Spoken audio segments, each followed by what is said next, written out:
So we give praise, esteem, and honor to the living Elohim, Yahuwah of hosts. Baruch be his name by way of his son, Yahushua HaMashiach. Baruch his Shabbat, and esteem him by setting apart this day that his word may be heard, and that his righteousness may be extolled, and that we might learn of his goodness and mercies. With that being said, John chapter 5, verse 39. Search the scriptures. For in them you think you have eternal life. Cut that off, please. Search the scriptures, for in them you think you have eternal life, and there they which testify of me. And you will not come to me that you might have life. I receive not honor from men. Leave that alone. But I know you, that you have not the love of Elohim in you. I come in my Abba's name and you receive me not. Quiet, please. It is quiet time. It's not time to play. It's not time to play. Get over here and sit down. Don't ask why. Just follow instructions.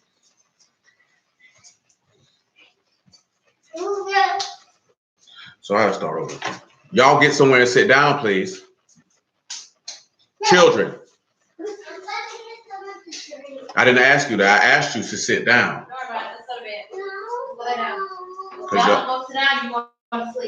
Follow instructions. No, I'm only gonna take that one. So all I ask is for follow instructions. No back talk, no rationale, no excuses. So search the scriptures, for in them you think you have eternal life, and there they which testify of me. And you will not come to me that you might have life. I receive not honor from men, but I know you, that you have not the love of Elohim in you. I come in my Abba's name, and you receive me not. If another shall come in his own name, him you will receive. How can you believe which receive honor one of another, and seek not the honor that comes from Elohim only? Do not think that I will accuse you. The Abba, there is one that accused you, even Moses, to whom you trust. If had you believed Moses, you would have believed me, for he wrote of me. Oh. But if you believe not his writings, how should you believe my words? Proverbs 13 and 22.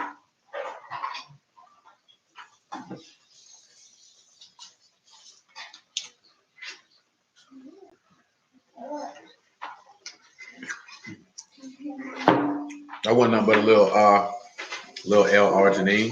Oh, you probably can't see it there. You know, nitric oxide, circulatory health. That's what that's for. Proverbs 13, 22. Girl, sit down properly. Little husky baby. Thank you. A good man leaveth inheritance to his son's son, and the wealth of the sinner is laid up for the just. Now, we had established in a simple fact that how a good just man leaves an inheritance for his son's sons. We looked at that in regards to being Abraham, Isaac, and Jacob, and seeing clearly how that was Abba Yahuwah leaving that to Yahushua, who left it to us. What is that? What he is the inheritance which he left, which is the Ruach HaKadosh. It's the covenant. They understand, right? And I'm even mentioning these things, right? You have to know what you are inheriting. See, let's come over here to Revelation 21 before we delve into the second half of that verse. And we'll also grab another verse from in this very same chapter that we have used before in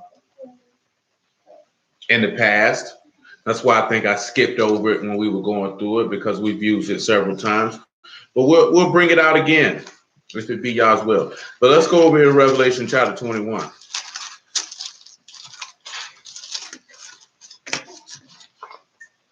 In regards to what he's referring to inheriting. Revelation 21, and I'll say verse 3 for the moment. Put that toy down, son. Mari, put it down. Go put it in your room. Go put it in your room.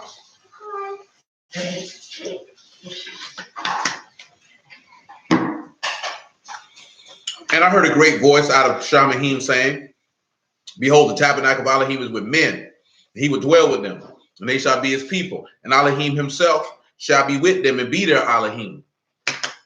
Elohim shall wipe away all tears from their eyes, and there shall be no more death, neither sorrow nor crying, neither shall there be any more pain, for the former things are passed away. And he sat upon the throne, and said, behold, I make all things new. He said unto me, write, for these words are true and faithful. He said unto me, it is done. I'm the Aleph and the Tav, the beginning and the end. I will give unto him that is athirst of the fountain of water of life freely. He that overcomes shall inherit all things, and I will be his Elohim, and he shall be my son. So now we look at it, right? We have to take a look at something. In order for you to inherit all things, you have to overcome. This is how we can tie this back, that a just man leaves an inheritance to his son's sons, that second son, well, that first son, excuse me, is Yahushua leaving that to us. Because we have to establish, that he overcame first. John chapter 16. And then I have a question for everyone, and we'll see where the answer comes from. Why are you fighting? What are you doing, sir? What is she reaching for? What does she want? Come on, let's go lay down. Come on now, let's go lay down. I think he was keeping that from her. And give me that. So they could get a reprieve in that regard. 16 and 24. You ready to go sleep? Then go sit down. John 16 and 24. He said, hitherto you have asked nothing in my name. Ask and you shall receive, that your joy may be full. These things have I spoken unto you in Proverbs, but the time come when I shall no more speak unto you in Proverbs, but I shall show you plainly of Abba. And that day you shall ask in my name, and I say not unto you that I will pray Abba for you. For Abba himself loved you because you love me and have believed that I come out from Elohim. So let me tell you something right here, right now, according to this word, according to the words of the Lord. The Father in heaven is not going to love you if you don't love Yahushua. And you can't love Yahushua unless you believe that he came out from Elohim. And you can't believe he came out from Elohim without knowing the gospel, period. Anybody can try to spice it up and sing it to you nicely and make you feel this, that, and the third, but they lying to you. Because the Lord just told his apostles, you believe that I came out from Elohim. Well, how else could you believe that? What are you basing that belief on? That's why you have to know the gospel. That's something that's mutually exclusive to a single individual. That's the will of Yahuwah. That's what Elohim has said. Because remember, he say, my testimony is in heaven and my record is on high. When you believe the gospel, like Yahushua himself said, you believe the Father who laid that word down in the first place. I don't know why that's so hard for people to understand. Because when a person rejects Yahushua, you calling Yahuwah a liar. You're saying that what he said is not the truth. I don't see why people can't have that hard to understand. That's no different than a regular situation when somebody sends somebody in their name to bring you some information to do something, and you be like, nah, bro, I ain't sending you, my nigga. Go ahead from around here. Same thing. It's no different. It's no different. Don't you know the Father? Wouldn't you know who the Father's son? If you know the Father, you're gonna know his word. That's why he say, everyone who's taught of the Father, come unto me. So people are not coming unto the Father because they don't know, they ain't coming unto Yahushua, because they don't know the Father. This means they don't know the word. So that's why I seen a brother shared this post. I'm gonna read it to you. He shared the post, but I'm gonna read you what's in the post. I was referring to the brother who made the post because I don't know the brother who made the post. I don't know that gentleman. But the brother said this here: if you want to debate, please join your high school debate team. My goal is to preach, teach, and heal and demonstrate the kingdom of Elohim. The false gospels of seduction, commerce, politics, culture, lawlessness, false authority, entertainment, influence, etc. are accursed, and so are the ministers that preach them. Many people will go to hell based on a counterfeit kingdom message. It says Elohim is bringing clarity and restoring the way of holiness in this generation. Now that was his caption, but the post say Paul never said we should respect other beliefs. He said, if anyone preach a different gospel, let him be accursed. That is a true statement, which y'all should know because you've been taught it. Y'all should. Okay, let's put it this way. Why did Paul say that? Where did Paul get that from the law to say, if anybody preach another gospel, let him be accursed? Who can answer that question right now as we speak? Where in the law can you find why he said that? Leave it alone.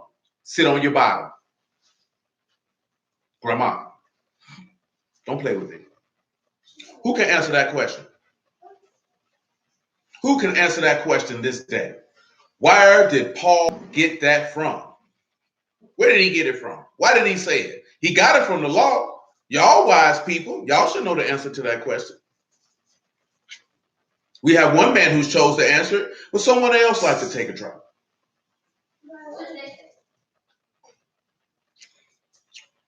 I ain't gonna tell you what to say.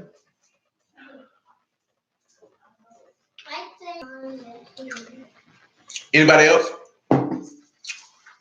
Anybody else like to answer that question? Y'all can't answer that question because you don't have the understanding at this time to answer that question. But I appreciate you trying. Nobody else? That answer is correct. And that answer is when Yahuwah told Satan, "Cursed be you that you go upon your belly," because he brought another gospel. What Satan brought was not what Yahuwah spoke.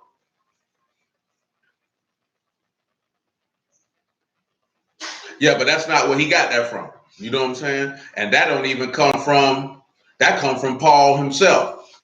That's Paul making the statement in Romans chapter 3 with that. But the correct answer is Genesis chapter 3. Let's go ahead and look at it. I'll grab your Galatians 1 while we're talking about it. And then Genesis chapter 3, where Paul got that from. Because where he got that from, he got it from the law. He just didn't come up with that on his own. It came from the law.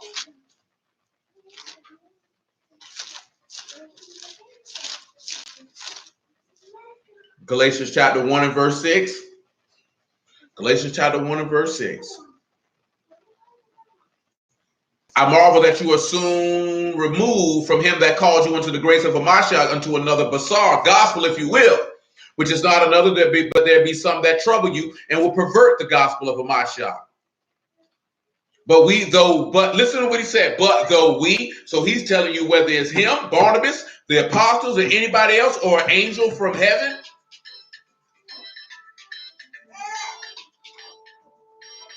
Yes, you could say that. Yes, you could say that. You could say that. You definitely could use that.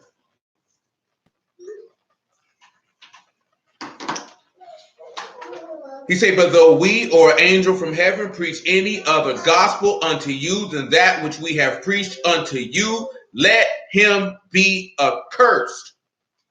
As we said before, so say I now again, if any man preach any other gospel unto you than that you have received, let him be accursed. That man said, let that man go to hell. Period. If they come preaching another gospel. See, that's hard. Let's take a look at it because they just mentioned. Let's go to Deuteronomy chapter 13, then to Genesis chapter 3, and then Philippians chapter 3. See, that's hard right there. I'm talking about that's tighter than the virgin on prom night. What can you do with that? You can't do nothing with that. You can't do nothing with that. That means that the only gospel that can be preached is the gospel that the Lord gave to his apostles. If anybody's preaching anything other than that, then they're damned. Because that is not the word that Yahuwah sent forth. You're preaching another gospel. But see, everybody like to lay that at the feet of Christians. Don't lay it at their feet. You might want to lay it at yours. Because you might got a word in your mouth that Yahuwah ain't put there. Because that's never what he sanctified nor ordained.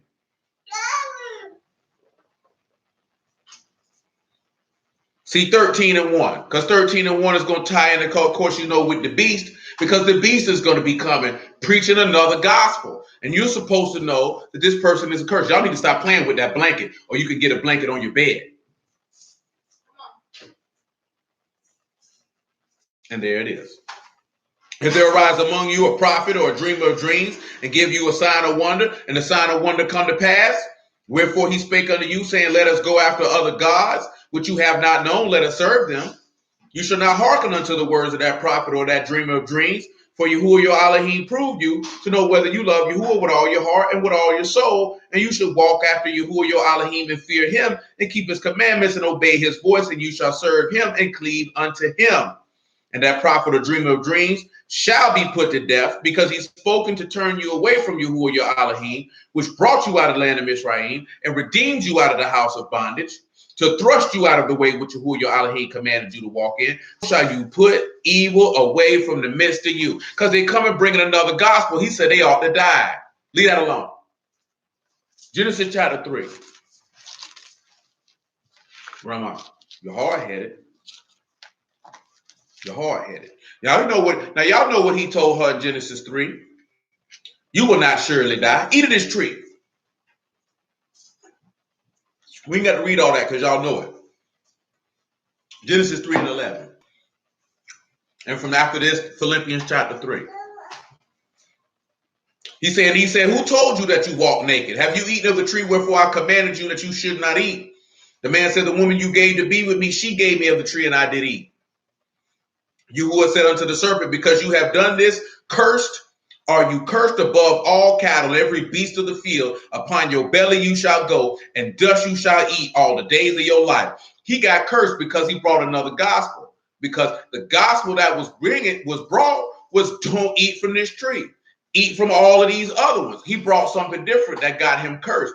If you say something different than what Yahuwah has ordained, you are accursed, and what you teaching is accursed. So guess what? Yahuwah never ordained anybody to go tell anybody, wake you up to your nationality. That you're preaching another gospel, period.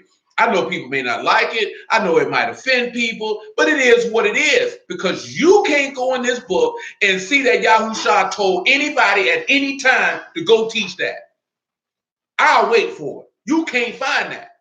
Well, how are people supposed to know who they is? You ignorant bastard. That man don't care nothing about that. You supposed to be telling about who Yahuwah is, who Yahushua is. What difference does it make if they know who they are? What does that do for them? Nothing. That's a doctrine of carnality, a doctrine of men. That's not a doctrine that comes from heaven. And you can take it how you want to take it. You can feel how you want to feel.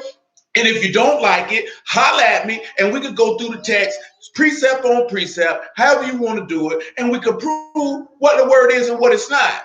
Because that is not what you ordained. You ain't seen Yahushua say, nay time, go teach them of their nationality. Or one day they're going to forget who they are. And we got to wake them up to their nationality. You lying bastard. That don't come from heaven, nigga. Who you think you talking to? Ain't no Bible for that. The book don't say that. You can't find it. That's your stuff. And I'm not gonna entertain your stuff. That's your stuff. That don't come from on high. So if you're offended, take it up with the Lord. Philippians chapter 3.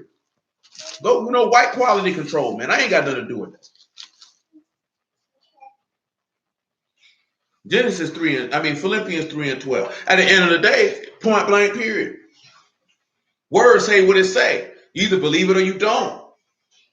Nigga get mad. We gotta wake our people up. Nigga, they still sleep, nigga. Because they still in their sins and they ain't got no ruach, so they still dead. So you ain't wake them up from nothing. You wasting their time.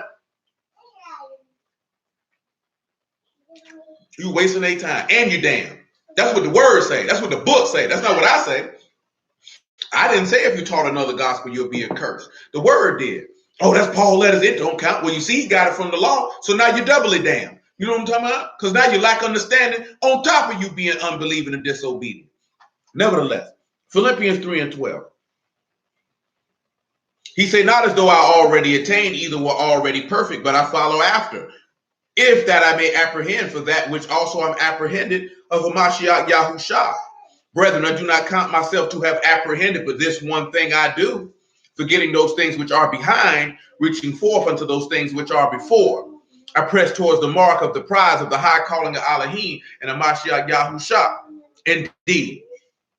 Therefore, as many be perfect, be thus minded, and if any man anything be you otherwise minded, Elohim shall reveal this unto you. Nevertheless, whereto we have already attained, let us walk by the same rule, let us mind the same thing. Listen what he said. If we've already attained, we need to walk by the same rule and the same thing. That's the gospel of Yahushua. Period, point blank. See, you know what I hear a lot of brothers say? Why we got different denominations like Christians. Nigga, this ain't nothing new. Niggas been sinning since the jump street.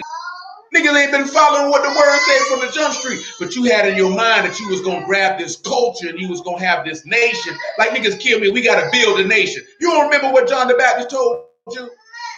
John the Baptist told you, he said, man, look here, man, he can make seeds for children out of these stones under Abraham. Nigga, he don't need you to build nothing. The nation is already built. It was built from the foundation of the world. Don't need you.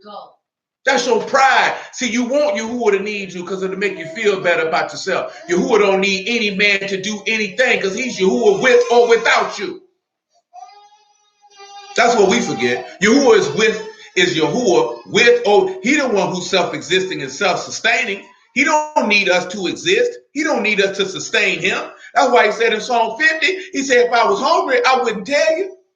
I ain't never told you to bring me no sacrifices because I was thirsty, nigga. I don't need nothing from you. You need me. And we done forgot that. We done forgot. We need him. He don't need us. What does Yahuwah need from us? Can't no man on this earth answer this question with an honest and pure heart. Yahuwah don't need anything from us. And if a man open his mouth and say he do, he ought to burn in hell. You know what I'm talking about? You prideful, arrogant, blasphemous bastard. Because this man don't need nothing from us. His breath in our lungs. So what he need from us? Nevertheless, 17, chapter 3, the epistle to the Philippians. Brethren, be followers together of me and mark them which walk so as you have us for an example. For many walk, of whom I told you often, and I tell you even weeping, that they are enemies of the stake of Mashiach. They enemies of the living sacrifice. They enemies of the suffering of Mashiach. They enemies of it because they don't want to suffer. Remember, Mashiach told you to take up your stake daily and follow him. That's what he told you to do. He told you to do that. Die to your sins and your flesh. Mortify your memory. You got people, they enemies to that because they want to lust. They want the lust of their flesh. This is why you see that in Genesis chapter 3, where we read earlier. She got tempted by her lust because he was an enemy of that state. The adversary is an enemy of that sacrifice because he doesn't want you. Remember what Yahushua said in John 8:44. You above your father, the devil, and the lust of your father ye will do. You know what I'm saying? So that lasciviousness, that lust, shalom, man, that evil eye, all that stuff, that's of the adversary. That's of the adversary. Sorry, just stop. That's of the adversary. The murder, the debates, the envy, the strife, the maliciousness, that's of the adversary. All that stuff is born out of the desires of men. That's what it's born from. That's what everything is born from.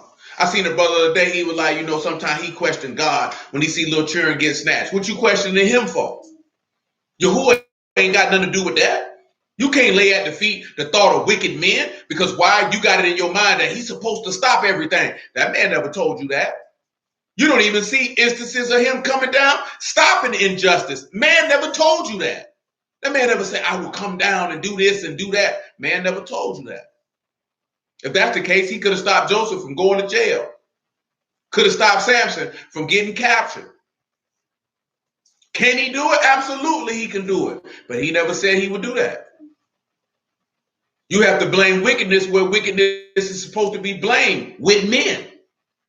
Niggas molest children, that nigga's evil. But you got it in your mind, he can protect children and fools. He never said that. That's not in his word. That came out the heart of a man. Yahuwah never said that.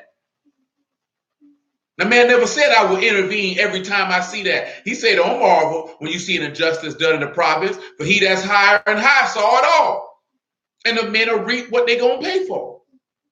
I mean, they're going to reap what they sow. They're going to get what you get. But men are evil. If you don't recall that he told you in the book of Genesis in the 6th chapter that they had corrupted the way of Yahuwah on the earth, well, what you think these niggas out here doing now?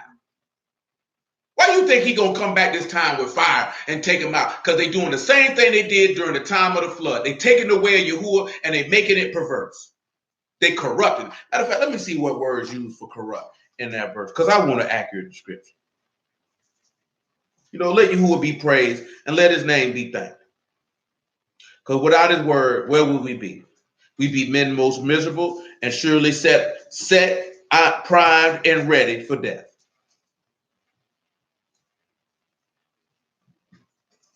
If y'all don't sit down, you're going to bed.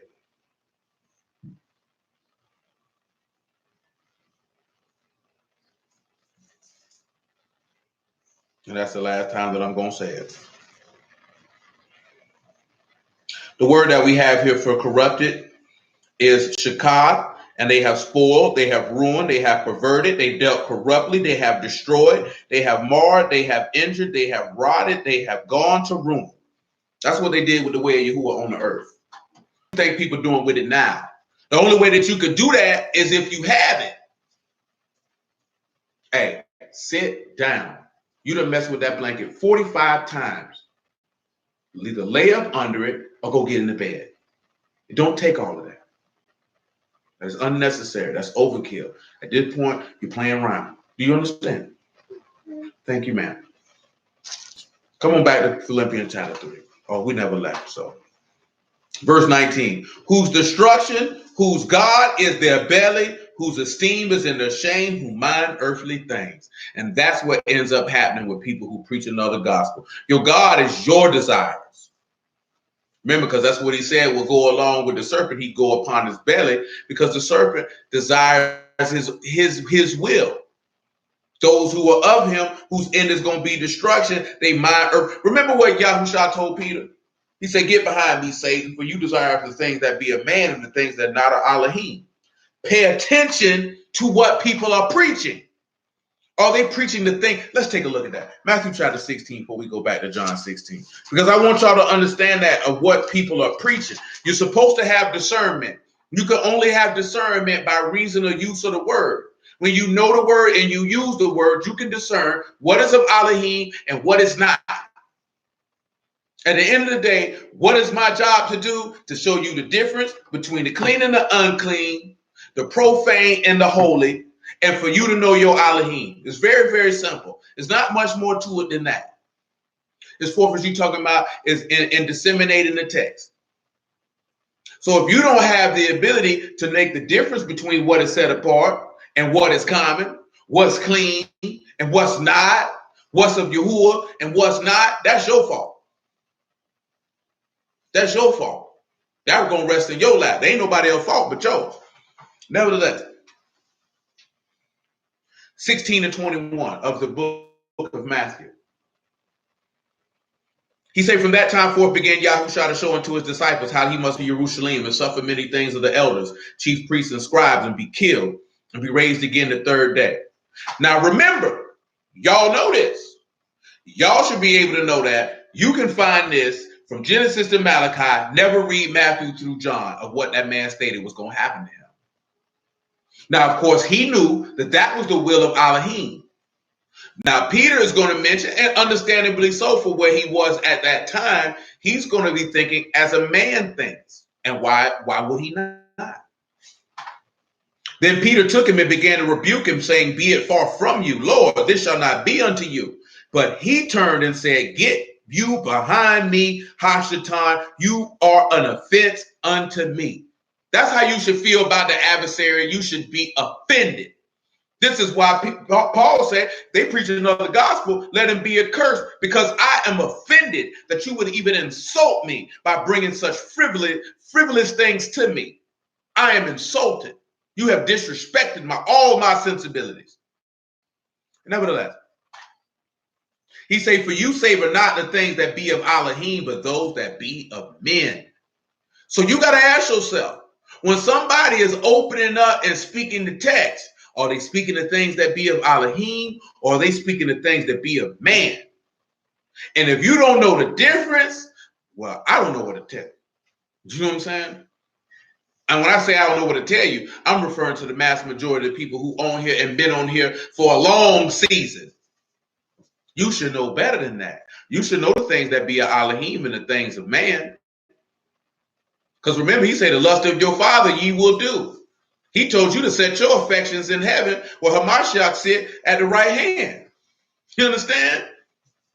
What is of Elohim? Eternity. Nevertheless, back to Matthew 16. All this springing from Revelation 21, which was springing from Proverbs 13. But I got some more to add to that. You know, just as talking about just dealing with that inheritance and what an individual has to understand to attain it. And that how you're going to be able to attain an inheritance that you've never even heard about.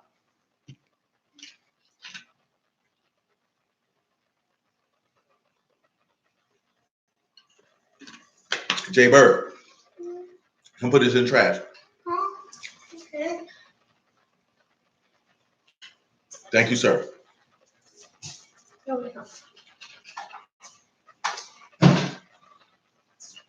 With John chapter 16, verse 27. For Abba himself loved you because you've loved me and have believed that I came out from Elohim. That's why you have to know the gospel. That's why we went on all that. You can't believe he came from Elohim if you don't know the testimony. I am not the only man on this earth with a testimony. There are many men on this earth with a testimony. And Yah strengthen and keep every last one of them who manifest his gospel to people that their souls might be sealed with the Ruach HaKodesh under everlasting salvation. You know what I'm saying? It's just the thing is that the gospel is not popular. Never has been, never will be. Matter of fact, since I said that, Hebrews chapter 4 and verse 1.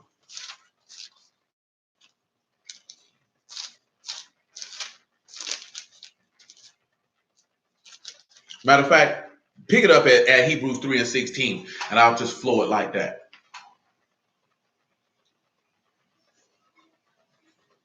He said, for some, when they had heard, did provoke, howbeit not all that came out of Mizraim by Moses. But with whom was he grieved 40 years? Was it not with them that had sinned, who carcasses fell in the wilderness? And to whom sware he that they should not enter into his rest, but to them that believe not? So we see that they could not enter in because of unbelief. Let us therefore fear, this is verse 1 of the 4th chapter, just continuing on, a promise being left of us entering into his rest. Any of you should seem to come short of it. Now, what is going to cause us to come short of his esteem? Well, what's going to cause you to come short is your unbelief. Well, what did you not believe? He said, Yahuwah, who have believed, who have seen the arm, to whom has the arm of Yahuwah been revealed, and who have believed our report. So if you don't believe the gospel, then the arm cannot be revealed. And if the arm can't be revealed, then the Ruach can't be imparted. Therefore, you will be left out. Period. You'll be left out. I don't care what a nigga say to you. What does the word of Yahuwah say to you? Because the word of Yahuwah is not coincident with what these niggas is talking about. It's forth is what is going to happen to your soul. Bump all this other stuff, man. Look here, right? It's all good to know we Israel, man. It's all good to do a whole bunch of other stuff that people desire to do. But what about your soul, though? What about your soul, though? Don't you know it's going to be a cavalcade, a cornucopia, a large and mass movement of people who knew they were Israelites going straight to the lake where the worm dies not and the fire shall not be quenched. And don't be shocked. Don't marvel, as the words say. They're going to know exactly why they're there. Because they knew that they didn't believe, they knew that their hearts were not circumcised, and they knew they had received no ruach, and they knew that they were worthy of death for their sins. Because the wages of sin is death, and Yahuwah gonna pay you back with it. Because he said, all souls are mine, but the soul that sin, it shall die. Play with it. Play with it. That man ain't playing with you. That man told you there's a day of restitution. That man coming to collect. He coming to collect. The debt has been paid. His son's blood has been shed. And if you didn't want to pick up that blood for your payment in exchange for your restitution, for your disobedience and your wickedness, then best believe he's going to take it out your black behind for every Russian nickel you owe. For every single solitary penny you owe, he's going to take it out your behind. And play with it. You can play with it. And that ain't to put no fear in your heart. That's just what it is. You know what I'm talking about? And see, if the Brews don't want to talk about that, that's what it is. Play with him if you want to. Your father ain't no punk, he ain't no joke, he ain't no slack, he ain't playing with nobody. Ain't nobody skating by. Ain't nobody getting away. Ain't nobody getting passes. That's not happening. That's not happening. Just like Paul wrote in Romans 11, we know the goodness and the severity of Elohim. He said, you know what? He said, knowing the terror of the Lord, we persuade men. Play with it if you want to. See, some people don't know the terror of the Lord. That's why they play with it. I ain't gonna play with him. Cause I know he ain't playing. Because I know when my mama told me to do something and I ain't do it, she wasn't playing. So if I can understand that on a natural sense, that my parents weren't playing, what I think my father in heaven gonna do? That's just common sense. Hebrews 4 and 2. He said, for unto us was the gospel preached as well as unto them, but the word preached did not profit them, not being mixed with the faith in them that heard it. To see, that word ain't gonna profit you, ain't gonna get no gain because you don't believe it. What are you doing? No, ain't no getting no water. You already got water.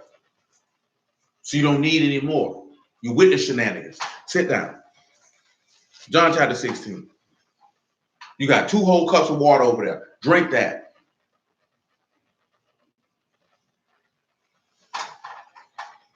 What your problem is? What your problem is, sir? You got a problem? Huh? You got a problem? All right then. As long as we got an understanding. 16 and 28. I came forth from Abba, and this is book of John, and came into the world again. I leave the world and go to Abba. His disciples said unto him, Lo, now you speak plainly and speak no proverb. Now we are sure that you know all things.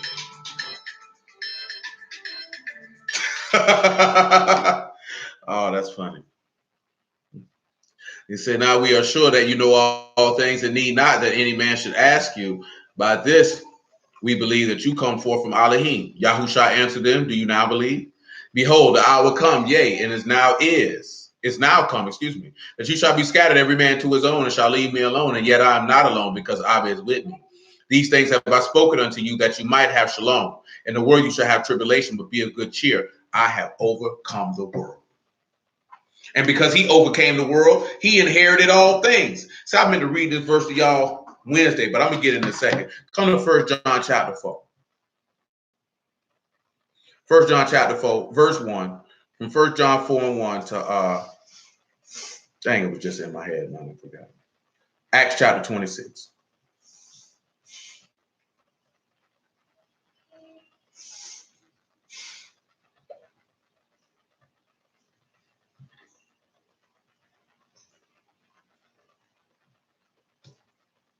First John 4 and 1.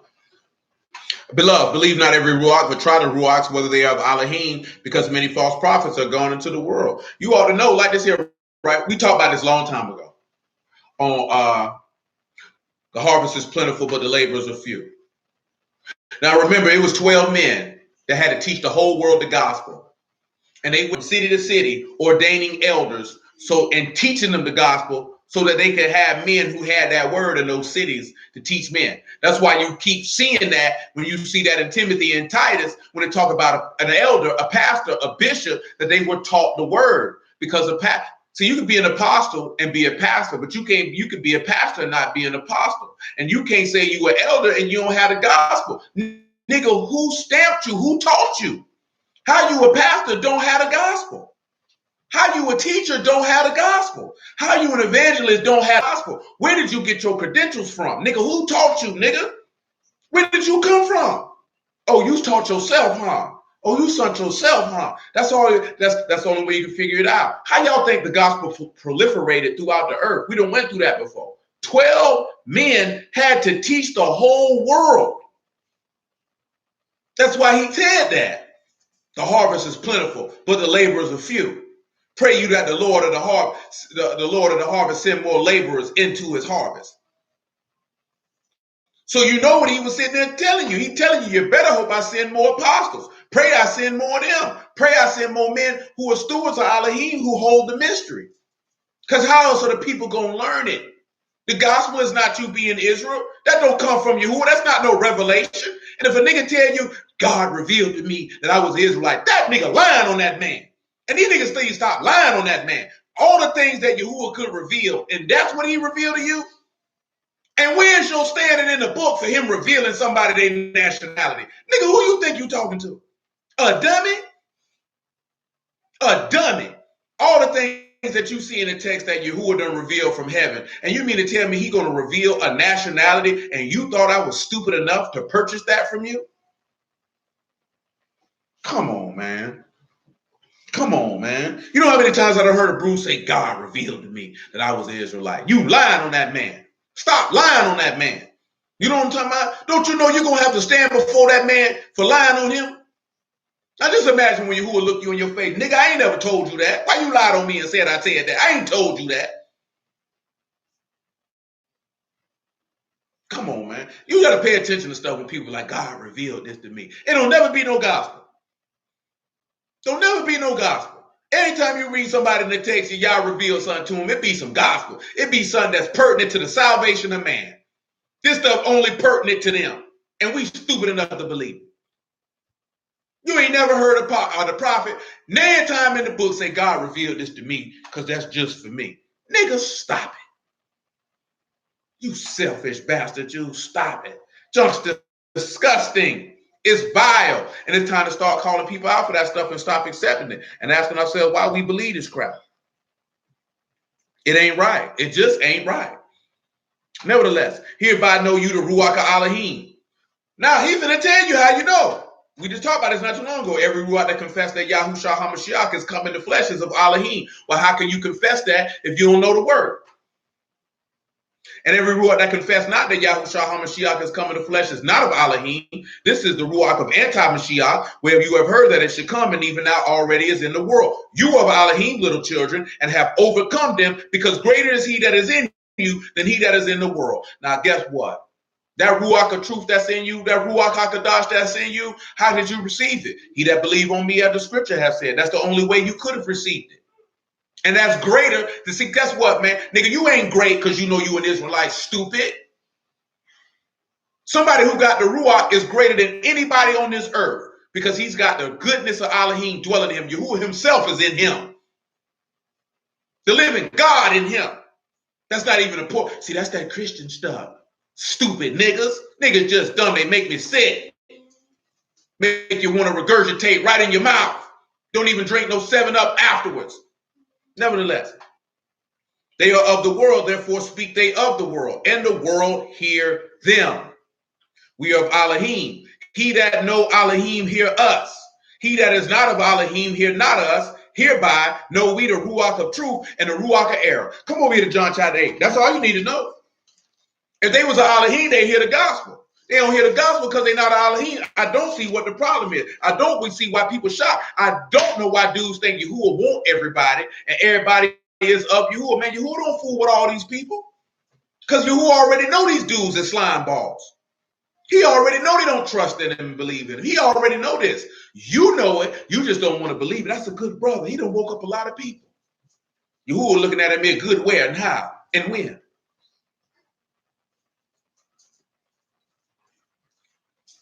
John 8:42.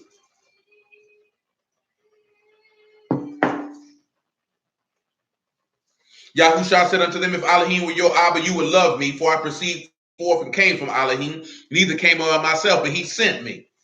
Why do you not understand my speech? Even because you cannot hear my word. You of your Abba the devil, and the lust of your Abba you will do. He was a murderer from the beginning, and abode not the truth, because there's no truth in him. When he speak a lie, he speak of his own.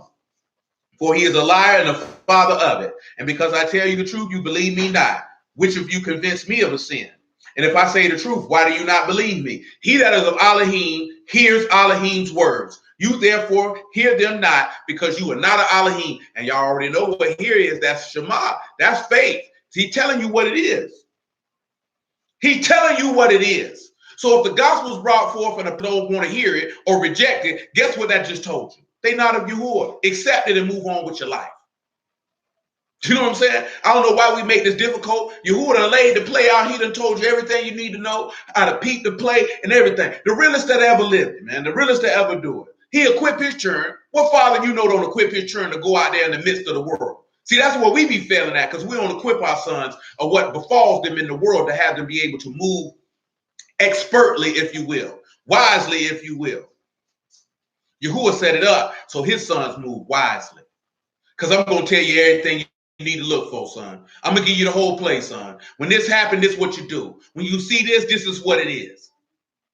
So no one can deceive you and get over on his sons. Praise Yahuwah in the name of Yahushua for that. You know what I'm saying? That's a heavy thing right there. But let's get on to the root of what we're here for. Let's take a trip back to Proverbs 13. I thank the Lord. You know, I feel good. I always feel good. I worked a lot this week. I'm tired.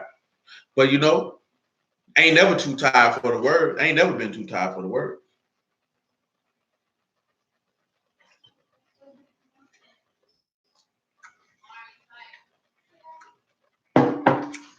"13 and 7. We already read 13 and 22, the back half of what we're dealing with. Hey, come here. Come here. Calm down. Just come here. Ain't nobody finna strike you. Ain't nobody finna yell at you. Come here. Relax. Relax. Was your sister in the bathroom? Is your sister in the bathroom? Stop going in the bathroom while your sister's in the bathroom. You don't do that. She's a girl. Don't go in there. It's not appropriate. Wait for her to come out. Go.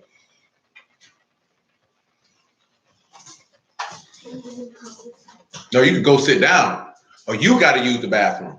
But you have to wait, son. You can't do that. Y'all a little too big for them trips. Them days, they're gone, son. 13-7. Mm-hmm. There is that make himself rich yet have nothing. And there is that make himself poor yet have great riches. Now look and say the wealth of the sinner is laid up for the just. So what are we going to do to reconcile this information? The wealth of the sinner is laid up for the just. How can we pull gospel for this? Is there gospel for this? Is that even is this even probable? Is it even possible? Well, the word for wealth here is kail, the word you know that is used for strong, the word that's used for virtuous woman. But I think I mentioned it. It's also used for wealth and substance and things of that nature. But I want you to look at, matter of fact, we will do that. We'll do that now. For kail, you got kat, yad, and lamad. So we see the shepherd's work separates. Now they say the wealth of the just is laid up for the sinner. So we see how this shepherd's work is separating. We have to determine that substance or that wealth or that work. How does this separate and how is it laid up for the just? Before we get to being laid up for the just, I want you to come over here to Job chapter 20, because there are some interesting things in Job chapter 20, and I'd like to share them with you.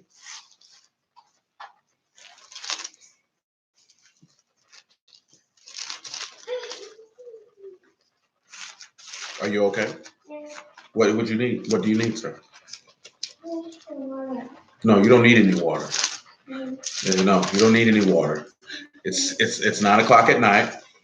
You're a small child, and your bladder control may not be that great.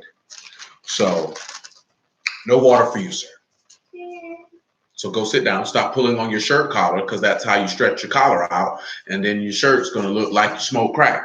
And you don't smoke crack because you're too young to even know what it is.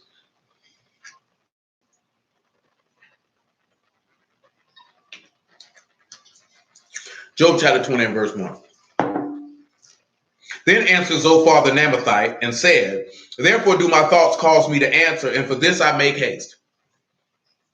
I have heard the check of my reproach, and the ruach of my understanding calls me to answer.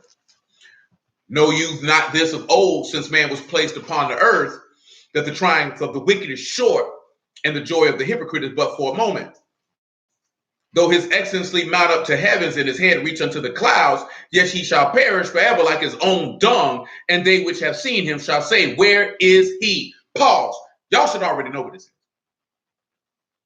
Though his excellency mount up to the heavens and his head reach unto the clouds, he will perish forever like his own dung, and they which saw him will say, where is he? Let's take a look at something. Which is what I want to do with that. John chapter 6, verse 60. John chapter 6, verse 60. Hold Job 20. John chapter 6 and verse 60. What's wrong with you, sir? Would you like to go to bed? Huh? Because you look like you're exasperated. You tired? You tired? Then you need to focus. Would you like to go to bed? Or would you like to hear the word of the Lord? Well, that's what I like to hear. That's an appropriate answer. You're a very wise child. Has anyone ever told you that? Okay, I will accept that answer. He said, many therefore of his disciples, when they heard this, said, this is a hard saying, who can hear it? When Yahushua knew in himself that his disciples murmured at it, he said unto them, just do this offend you? What and if you shall see the Son of Man ascend up where he was before? Pause. What if you see me ascend up to where I was before? Now notice, I'm in the wrong place. Excuse me. No, I wasn't in the wrong place. I thought I was reading it on the app, but I was reading it on the page. But I will go grab it out of the app now. Now remember, what did we read Wednesday? Reuben, the excellency of my strength. He said, though his excellency mount up to heavens and his head reach unto the clouds, he'll perish forever like his own dung. Y'all already know. Yahusha was on the tree, head reaching up to heavens. We mentioned it a little bit with Jacob's ladder. What if you, matter of fact, come over here to John chapter 1, I believe. That's what it says. Is that John chapter 1? It is John chapter 1. We'll pick it up at verse 43. John chapter 1, verse 43. It might cause us to go back and look at Jacob's ladder a little bit. The day following, Yahusha would go forth into Galilee and find Philip and say unto him, follow me. Now Philip was of Bethesda, the city of Andrew and Peter. Philip found Nathanael and said unto him, we have found him of whom Moses and Torah and the prophets did write, Yahusha of Nazareth, the son of Joseph. Nathanael said unto him, can there any good thing come out of Nazareth? Philip said unto him, come and see. Yahusha saw Nathanael coming and saith of him, behold, an Israelite indeed, of whom is no God.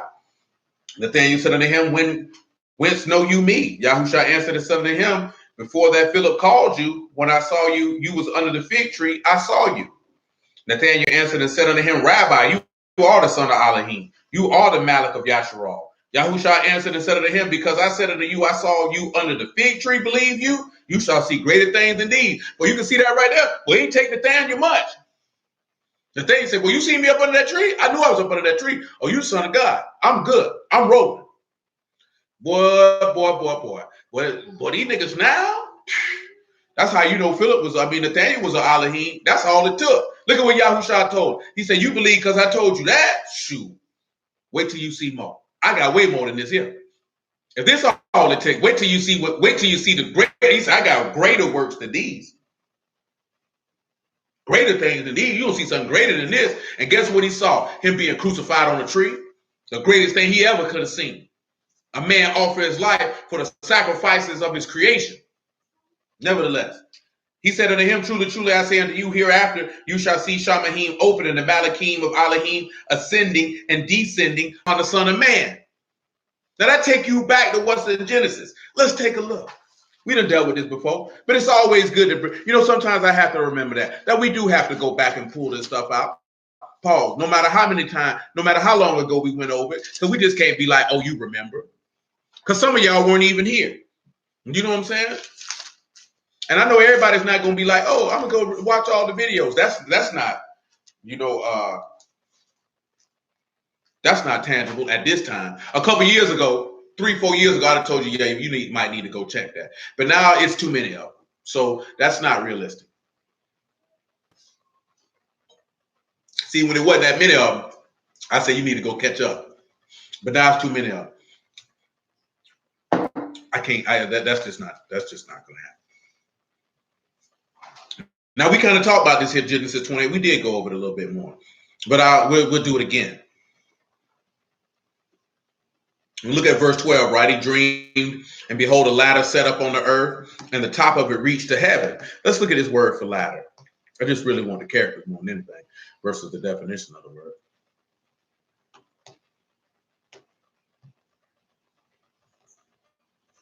Look at the word for ladder. Color.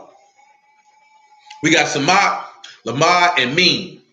So you know what? Just grab hold to the teachings of the Ruach. That's what that ladder do. But what is the Ruach teaching you to do? Well, let's come over here to what it is.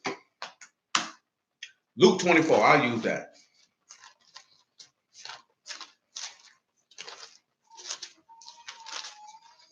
I want 24 and 46.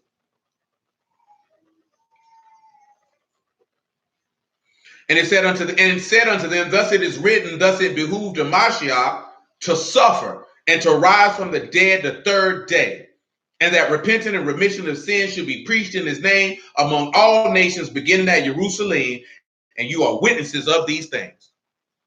So when you sit back and look at it, it behooved him to suffer. Of course, you know Isaiah 53. That's y'all know all that already. You know what I mean? But when you sit back and you look at it, He said, even though his excellency mount up to heaven, he'll perish like his own dung.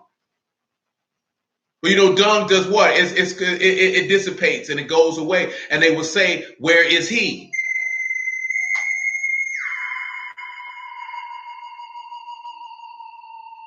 I get them from Publix, little cuz. I get them from Publix. All that stuff I be drinking, I get it from Publix. Yeah, I get it from Publix. Hold on. Matter of fact, I'll show you this one because this is my personal favorite. Oh. Matter of fact, I'm going to drink it now since I said it.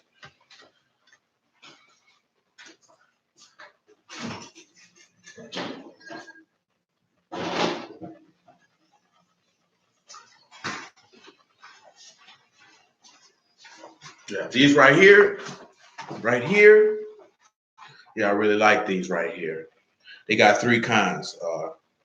This one here got reishi, mushroom, and turmeric, lemon being all of them, and maple syrup. Then they got one with coconut, charcoal, and one with chlorophyll. Yeah, I like those. Right now they're going 2 for $7. Outside of that, they $4 a piece. But I like them though. And it's made with yes, you can read it. Reverse osmosis water, chlorine and fluoride free. You know, basically water, juiced up a little bit. But I get all that stuff from Publix.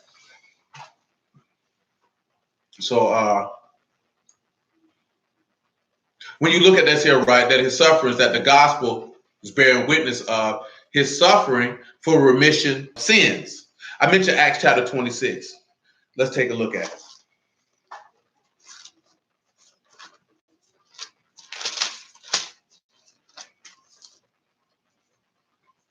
Yeah, you're gonna like that one up, cuz you're gonna like that one up. You're gonna like that one up. Acts chapter 26, verse 14. Go ahead and start taking that right now. If I can get it open. All going right when it's hurting. They had that one there on good and tight. Good grief.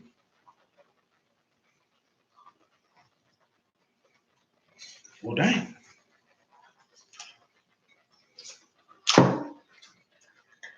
They got like anyone come on.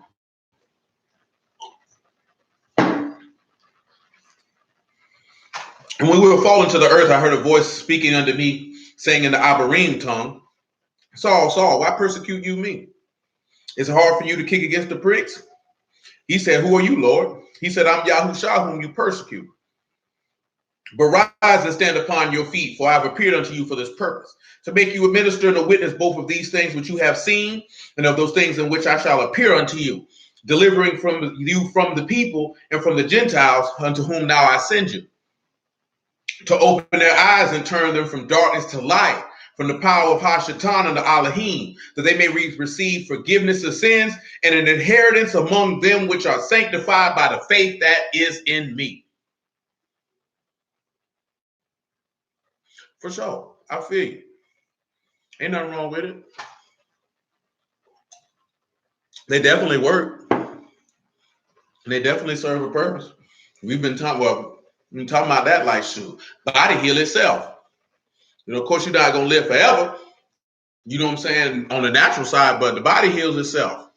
And a lot of things that we see our body do in reaction to the foreign substances that this particular society has sought to use to introduce to the body, of which the body finds that off and tries to fight that off.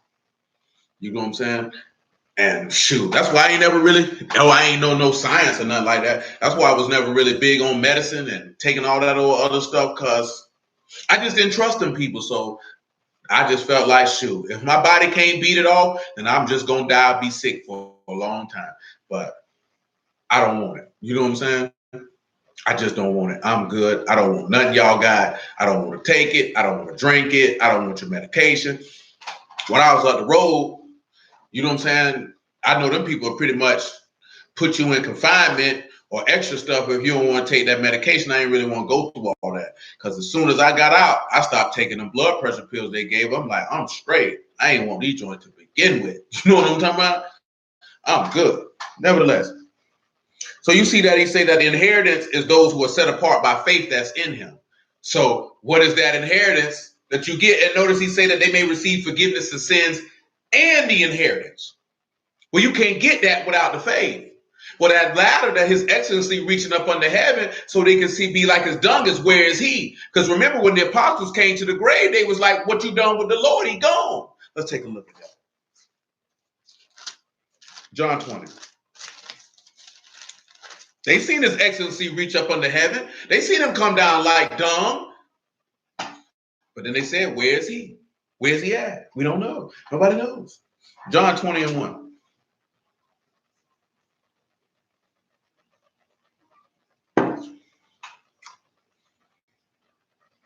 The first day of the week come Mary Magdalene early when it was yet dark unto the sepulchre and see the stone taken away from the sepulchre. She run to Simon Peter, the other apostle whom Yahushua loved, and said unto him, they've taken away the Lord out of the sepulchre. We know not where they laid it. Peter therefore went. That's it. That's true, Trent. That's all you got to do. Give it a little boost. And do the rest. Peter went forth, and the other disciple came to the sepulchre. So they ran together, both together, and the other disciple did outrun Peter, and they came first to the sepulchre. They like this here. They done took the body, they done hid it. We don't know what he done did with it. Where is he at? We don't know where he at. Come back to Job chapter 2. Mm-hmm.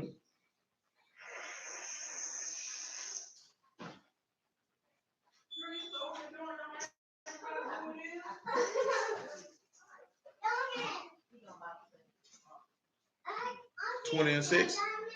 Hey, Donna. Hey, Baba, how you doing? What's happening? I itchy, Baba. You itching? Well, why are you itching? Hey, What buddy. you been rolling around in? Hey, you been outside playing? What is it? Job 20 and 6. I am eating. You itching? He say, though his excellency mount up to the heavens and his head reach unto the clouds, yet he shall perish forever like his own dung, and they which have seen him shall say, where is he? He shall fly away as a dream and shall not be found. He shall be chased away as a vision of the night. Well, let's look at that. John chapter 7, verse 37.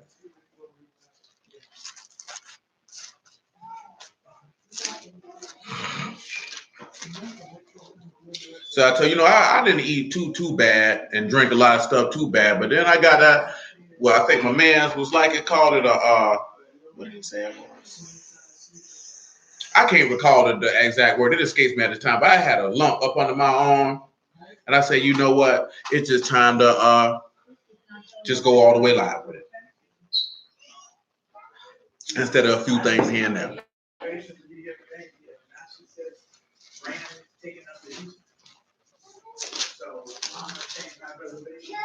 John 7 and 32, and my discipline level is pretty high, so it's not that hard. Like I don't drink sodas, all the other type of stuff, and get certain things in order. To definitely not don't care for certain types of foods anyway, just because of weightlifting.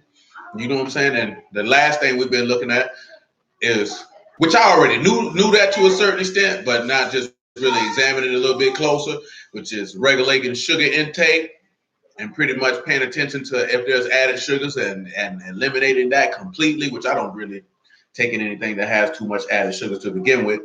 And then making sure that sugar count is just low, mainly for testosterone and fat purposes, but also for your health, because that sugar is what's no, we didn't talk about that before. Sugar is addictive as cocaine, and it's probably the most destructive force on the earth to the human body.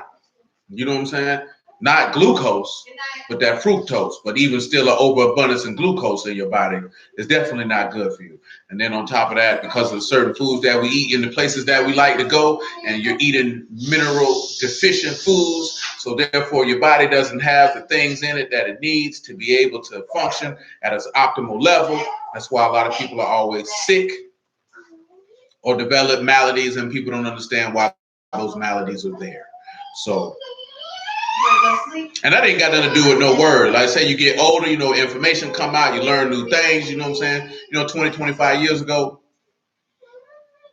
that information was not readily accessible and available. You know what I'm saying? So now it is a lot more people cognizant of it.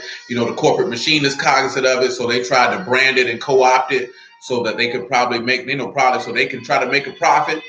You know what I'm saying? And probably still under the guise of saying that this is quote unquote organic food, telling you trash in the attempts that they can destroy your body.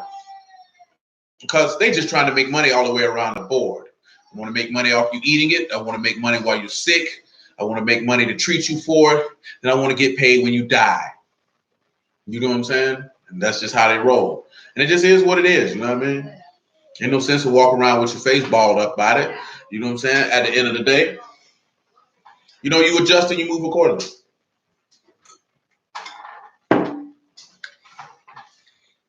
John 7:32. The Pharisees heard that the people murmured such things. Let me back that up. 7:28. Then cried Yahushua in the temple as he taught, saying, you both know me, and you know whence I am. And I'm not come of myself, but he that sent me is true, whom you know. Knew what he told. He said, you know who I am, but you don't know who sent me. Well, go back to what I'm telling you. If you was taught of the Father, you definitely would have known what was up with Yahushua. You'd have known the Lord. He said, but I know him, for I am from him, and he have sent me. They sought to take him, but no man laid hold on him, because his hour was not yet come. Many of the people believed on him and said, when Hamashiach come, will he do more miracles than these which this man have done? The Pharisees heard that the people murmured such things concerning him, and the Pharisees and the chief priests sent officers to take him. Then said Yahushua unto them, yet a little while I'm with you, and then I will go unto him that sent me. You shall seek me and shall not find me. And where I am, you cannot come. Then said the Yahudim among themselves, where will he go that we shall not find him? Will he go unto the dispersed among the Gentiles and teach the Gentiles? What manner of saying is this that he said, you shall seek me and shall not find me, and where I am, you cannot come? They were confused. But why did the Lord say this to them? Because you see what's in Job. He shall fly away as a dream and shall not be found, and he shall be chased away as a vision of the night. They can't find him, because when they went to that sepulcher, they couldn't find him. When he went into heaven, they can't find him. And just like it say in Psalms, they're going to walk around talking about, where's your Elohim? That word for dream is kolom. You already know dream with a prophetic meaning. You can sit back. We got Kat, Lamad, U, and Dalet. So how are we going to sit back and take that, right? The shepherd's teaching of the Ruach.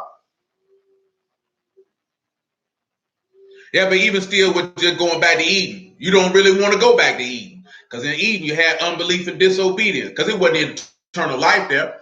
You know what I'm saying? Truth be told, it wasn't necessarily the diet that kept us alive for all them years. It was the will of Yahuwah. It's just that men got so wicked, because Adam lived almost 1,000 years, and then men got even more evil, and Yahuwah cut it down to $120.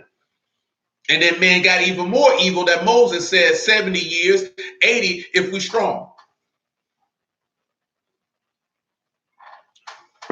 But sometimes he prolonged the time of the wicked just to prolong it. Really, it's just how long. To be told, like I said in the book of Isaiah, merciful men are taken away and nobody don't lay it to heart. Sometimes to go to the grave, to take a rest ain't a bad thing.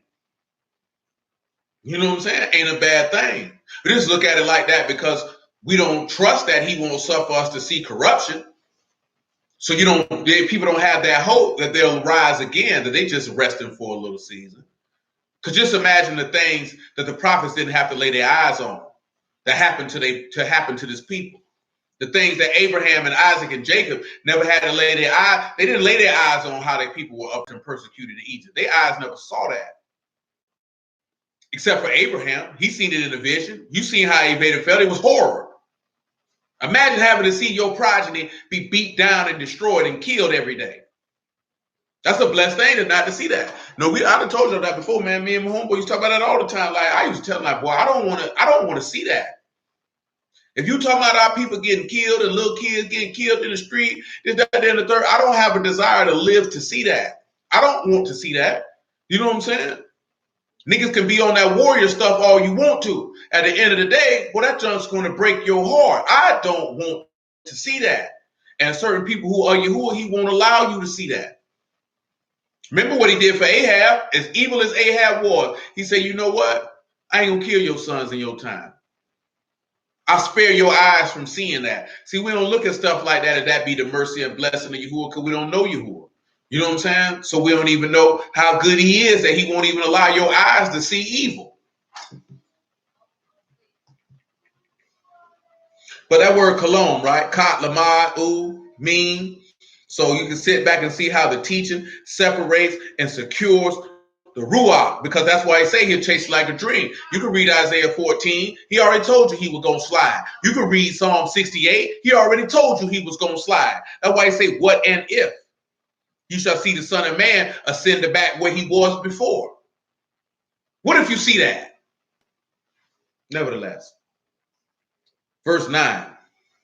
The eye also which saw him shall see him no more, neither shall his place any more behold him. But listen what he said. His children shall seek to please the poor, and his hand shall restore their goods. So look at this here, right? He say his sons will seek to please the poor. The word here for poor is dal, one who is low, one who is weak, thin. Dalit and lamad. You know what I'm saying? Take that on yourself. Teaching of the sacrifice. The shepherd's sacrifice. This is how they seek to please the poor. Let's look at the word with please.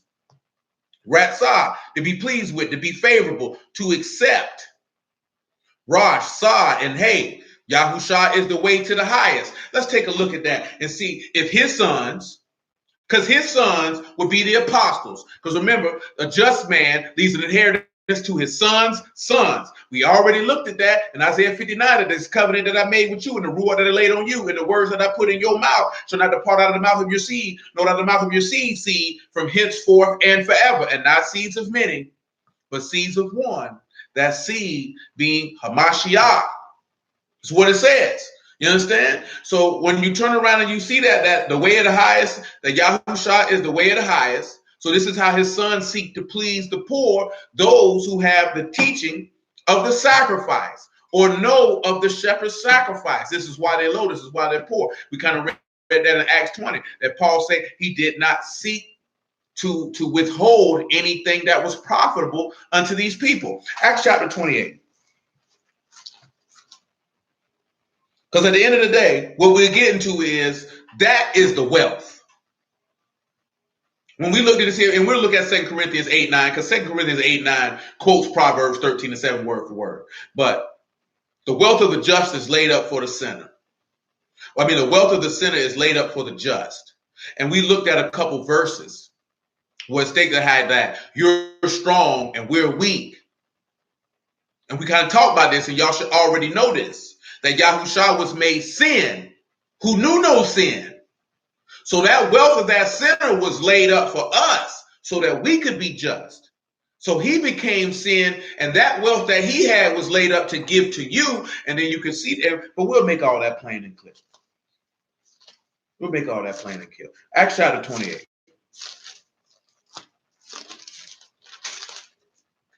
See, some people going to be like, he called Yahusha a sinner because you're stupid, because you don't listen, because you don't understand, and because you're ready to argue, because you're not a Elohim, and that's okay. Bless your heart. It's okay. Acts chapter 28, verse 17.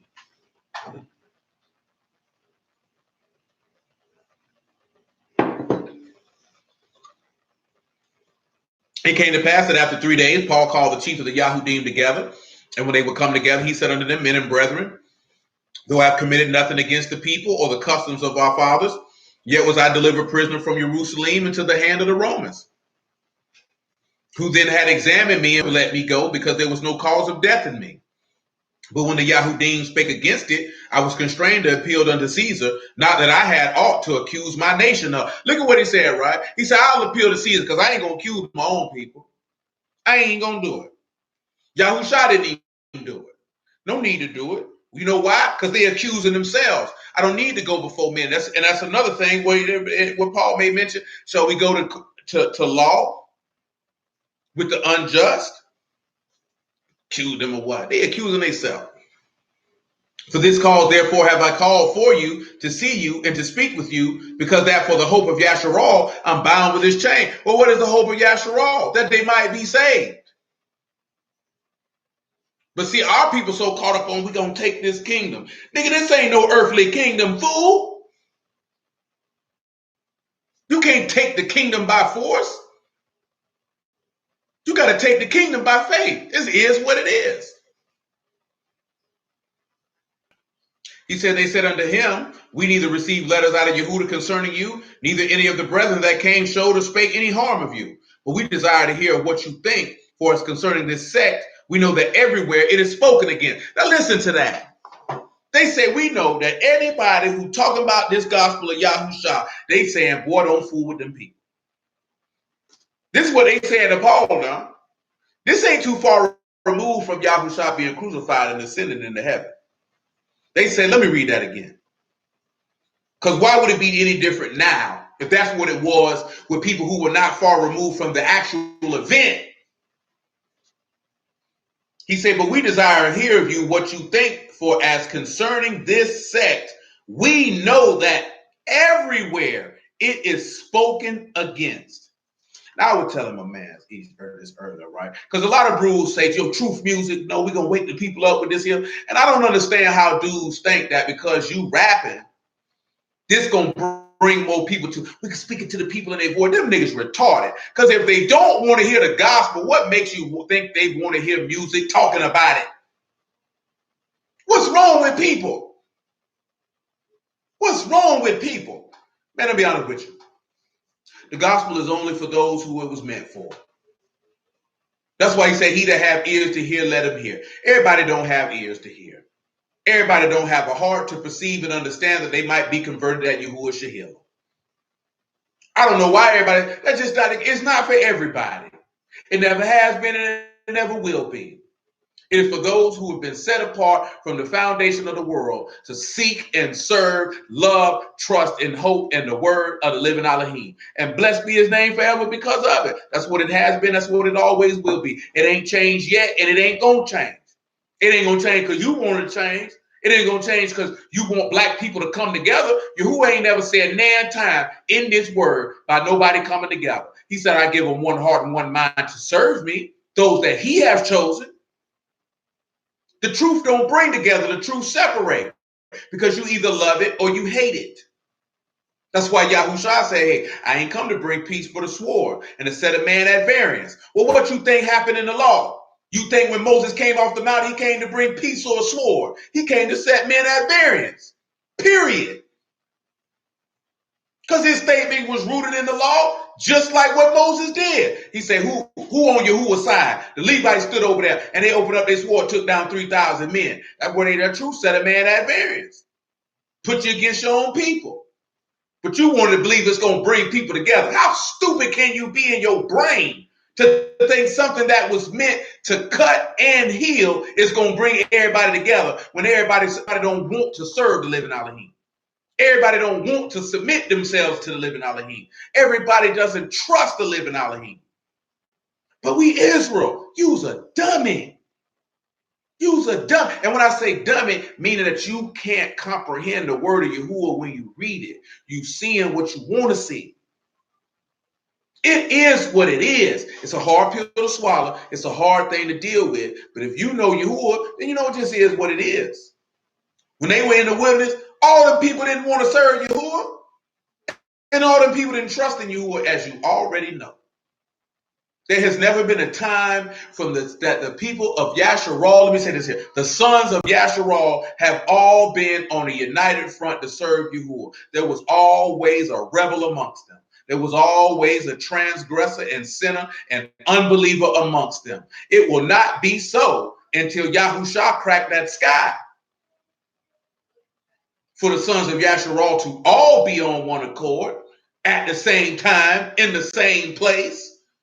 That's why he say he's sent apostles, prophets, evangelists, pastors, and teachers to teach the knowledge of the Son of Elohim that we can come into unity of the faith. See, we so stuck on coming into unity as a people versus coming into the unity of the faith like the word has ordained. He wants you to come into the unity of Elohim, the unity of Yahushua, the unity of salvation, not the unity of naturalness, of carnality. He don't care about that. That's your stuff. That's your stuff. That's what you want. He never said he want. We be wanting Yahuwah to accept niggas he don't even want. That's the crazy part. We be wanting him to accept people that he don't even want because he already know they hard. Nevertheless, and when they had appointed him a day, there came many to him into his lodging, to whom he expounded and testified the kingdom of Elohim, persuaded them concerning Yahushua, both out of the Torah of Moses and out of the prophets, from morning till evening. And some believed the things which were spoken, and some believed not. And when they agreed not among themselves, they departed. And after that, Paul had spoken one word. Well spake the Ruach HaKadosh by Isaiah the prophet unto our fathers, saying, go unto this people and say, hearing you shall hear and shall not understand, and seeing you shall see and not perceive.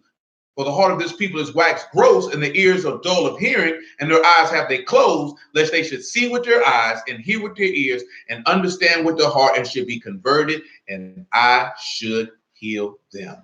Be it known therefore unto you that the salvation of Elohim is sent unto the Gentiles, and they will hear it.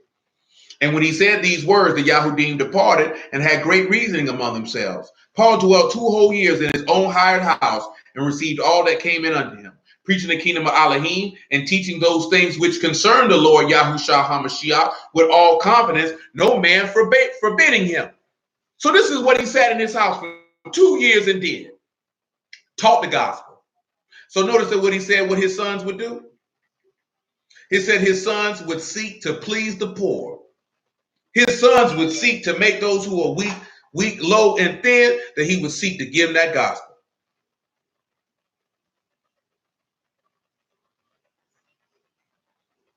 Think about that. Think about that. Think about that.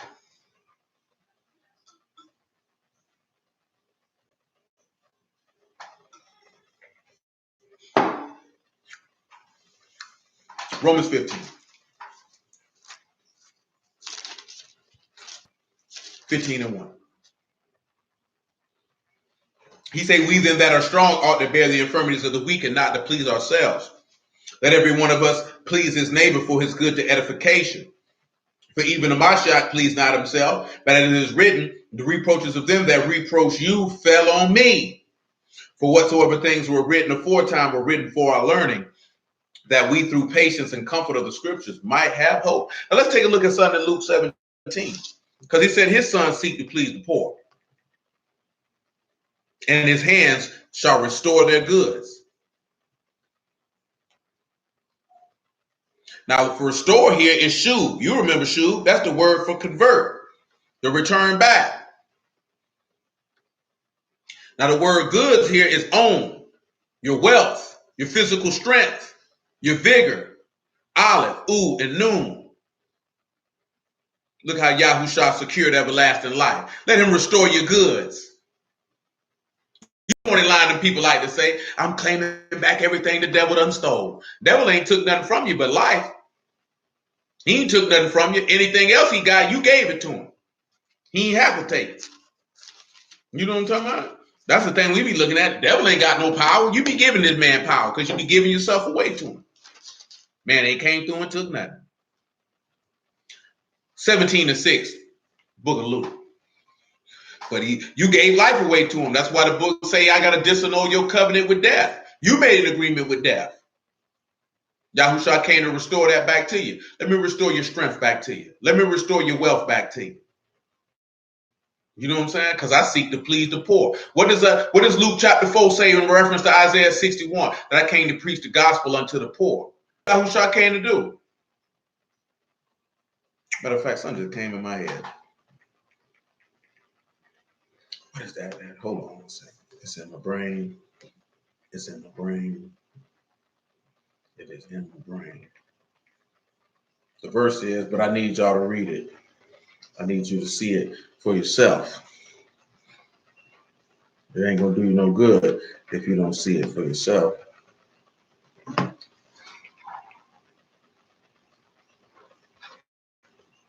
And there it is. Praise the Lamb. 17:6. Luke 17:6. After that, Matthew 11. And the Lord said, if you had faith as a grain of a mustard seed, you might say unto this sycamore tree, be you plucked up by the root, be you planted in the sea, and it should obey you. But which of you having a servant plowing or feeding cattle will say unto him by and by when he is come from the field, go sit down to meat. And would not rather say unto him, make ready where I may sup, and gird yourself and serve me till I have eaten and drunken, and afterwards you shall eat and drink. Do he think that servant, because he did those things that were commanded him? I trow not. So likewise, you, when you shall have done all these things which you are commanded you, saying, we are unprofitable servants, we have done which it was our duty to do. Now this is him talking to his apostles. So understand who he's talking to, because these are his sons who he has sent to be able, excuse me, because I'm forgetting the word, that seek to please the poor. And his hands shall restore their goods. Come over here to Matthew 11. He said, because his hands is going to restore your strength. So you see how the head, or Yahushua, secured you life. Let me get you your goods back. Because remember, the wealth of the just is laid up, the wealth of the sinner is laid up for the just. And there's he that maketh himself poor, yet have great riches. Because that wealth that he bequeathed ended up allowing him to have great riches, because he bestowed those riches unto you, because he seeks to please the poor, and therefore that he can restore him his goods, the goods which were never yours to begin with.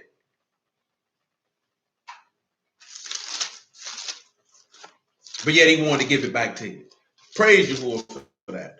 Matthew chapter 11. We could pick it up at verse 1.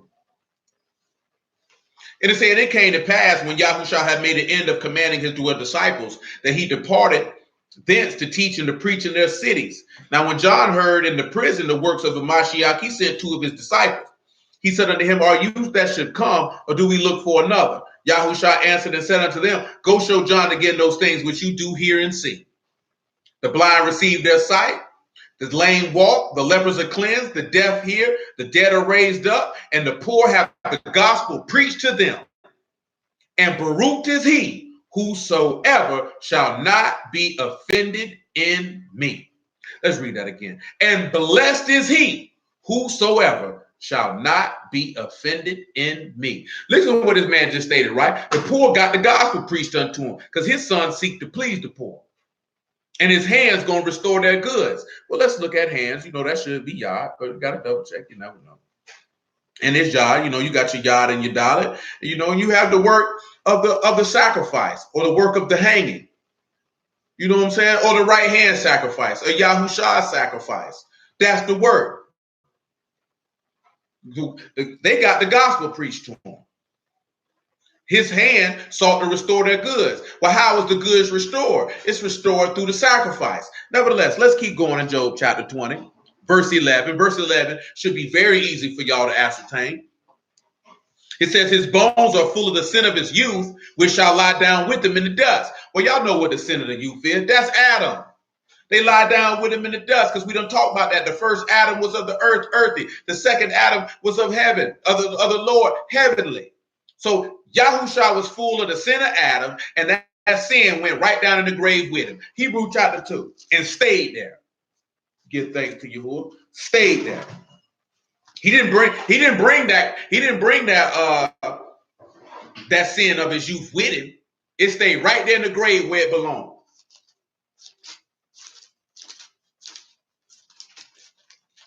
Hebrew chapter 2, right? Verse 14, I suppose. No, you gotta give, say hallelujah for Yahushua, man. Yahuwah is good, and his mercy endures forever. You know what I'm saying? And that should never ever drift from our minds and our thought process. Yahuwah mercy endures forever, because the word of Yahuwah is forever, and Yahushua is forever. That's why it endures forever. But nevertheless, let's keep rolling. For as much then as the children are partakers of flesh and blood, and he also himself likewise took part of the same, that through death he might destroy him that had power of death, that is the devil. Which takes us back to the beginning about somebody preaching another gospel, let them be accursed. So that's what happened. So in order to put to bed the curse of someone preaching another gospel, he came and brought the true gospel, which defeated the curse, and therefore you no longer have to live in the curse, which is why Paul wrote in Romans 6 that when you're immersed, you're made like unto his death, and you put the death sin in your mortal body and are raised in the likeness of Mashiach and live to Elohim afterwards. Praise be to Yah. Nevertheless, verse 15, and deliver them who through fear of death were all their lifetime subject to bondage. Because he that commits sin is the servant of sin. And if the Son shall make you free, you shall be free indeed. You ain't got no reason being in bondage to sin no more. Not if you say you believe. How you in bondage to death and you say everlasting life is with you? That don't make no sense. At the end of the day, it's just because you just refuse to release your bondage. See, you like being, see, I'd have been locked up with niggas who like being in jail. You understand? And some people like being in jail for a multitude of reasons. And we're not going to try to enumerate every reason why men like to be incarcerated. You know what I'm saying? I'll give you a couple. Some niggas don't want to deal with reality. They don't want to come out here. They don't want to take care of themselves. You know what I'm saying? They don't want to do for themselves. Look at that baby. You ain't got on no clothes. Where are your clothes? You know what I'm saying? Think about that though. I done seen that. Like, dude, they don't want to come out here. You know what I'm saying? They got to take care of themselves, pay bills, feed themselves, clothe themselves. They know Mr. Charlie give them 3 hots in the car. You know what I'm saying? Some niggas institutionalized. I ain't gonna say, and that's about the same, but some niggas just addicted to crime and don't feel like that they're worth any more than anything else. So they feel like if I go to jail, I go to jail. My life ain't worth nothing. Some niggas like boy butt and like to go back and forth. And some niggas like to live off the fame of being in jail. But either way it go, it's no different with sin. Some people love their sin so much they don't want to let it go because they don't know how they can function without it. Do you know what I'm saying? You've been functioning in that state of dysfunction as forth as disobedience and ungodliness for so long that the thought process of operating without it is terrifying. But instead of sitting back looking at the freedom that can come from the relinquishing of such a heavy burden. Because I've been telling y'all this for years. Yahuwah's not just going to snap his finger. Your lust is gone. Let the word reign in your heart and your lust will be gone. But we're not laying the word up in the heart so the stuff remains. You have to transform your mind. You have to renew your mind. That's why you keep seeing shoe being mentioned. And it's mentioned in another verse for another word as well, because that's your convert, you know. Shu, Shan, U, Ba. Be paired to the sacrifice of the Son. You know what I'm saying? The blood of a Mashal got to purge your conscience from dead works. Shouldn't have these problems. Nevertheless, I'm talking about if we say that we believe. Verse 12 of Job 20, because we good in Hebrews 2. He says, though wickedness be sweet in his mouth, though he hide it under his tongue, though he spared and forsake it not, but keep it still within his mouth. Now, when they say though wickedness is under his tongue, you have to understand something. In the minds of the scribes and the Pharisees, the things that Yahushua was saying was wickedness to them. Because you got to realize something. Remember, Job's friends, because this is one of Job's friends speaking, they were unrighteous witnesses against Job. You cannot forget that in regards to the parallel to Yahushua. Job's friends were unrighteous witnesses. Remember, Elihu, the young man, rebuked them for that. They were accusing this man without cause. The same thing they did to the Lord. Don't never forget that. Job's friends were unrighteous witnesses. They speak against Job unfairly, the same way they spoke against the Lord unfairly. So when he would say things, that was wickedness to them. Not that what he was saying was wickedness. Common sense would tell us that. Nevertheless, he said, yet his meat in his bowels is turned. It is the gall of ass within him. When he said, he has swallowed down riches and he shall vomit them up again.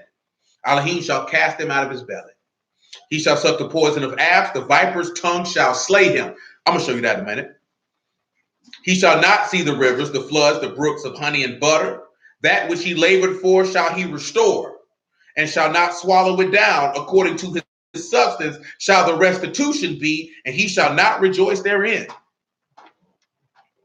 Now let's take a look at Sunday. First things first, he has swallowed down riches. Let's look at swallowed.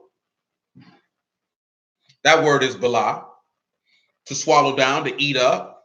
Bat, lamad, and ayin. Guess what? To know the teaching of the Son. Guess what you're supposed to do? Eat the roll. Ain't that what happened in Ezekiel? Did he tell you in Psalms, open your mouth wide, I'm Yahuwah your Elohim, and I shall fill it? Now Yahushua has swallowed down the riches. Let's look at the word for riches, because remember, we just talked about something with riches not too long ago. It's Kayil again. He said he shall vomit them up again. That word is ko, to vomit up, to spit out, to disgorge. I think that's Kaf and Lamad. I hit that too fast. It's not Kaf, but Kuf. Kuf, U, and Lamad.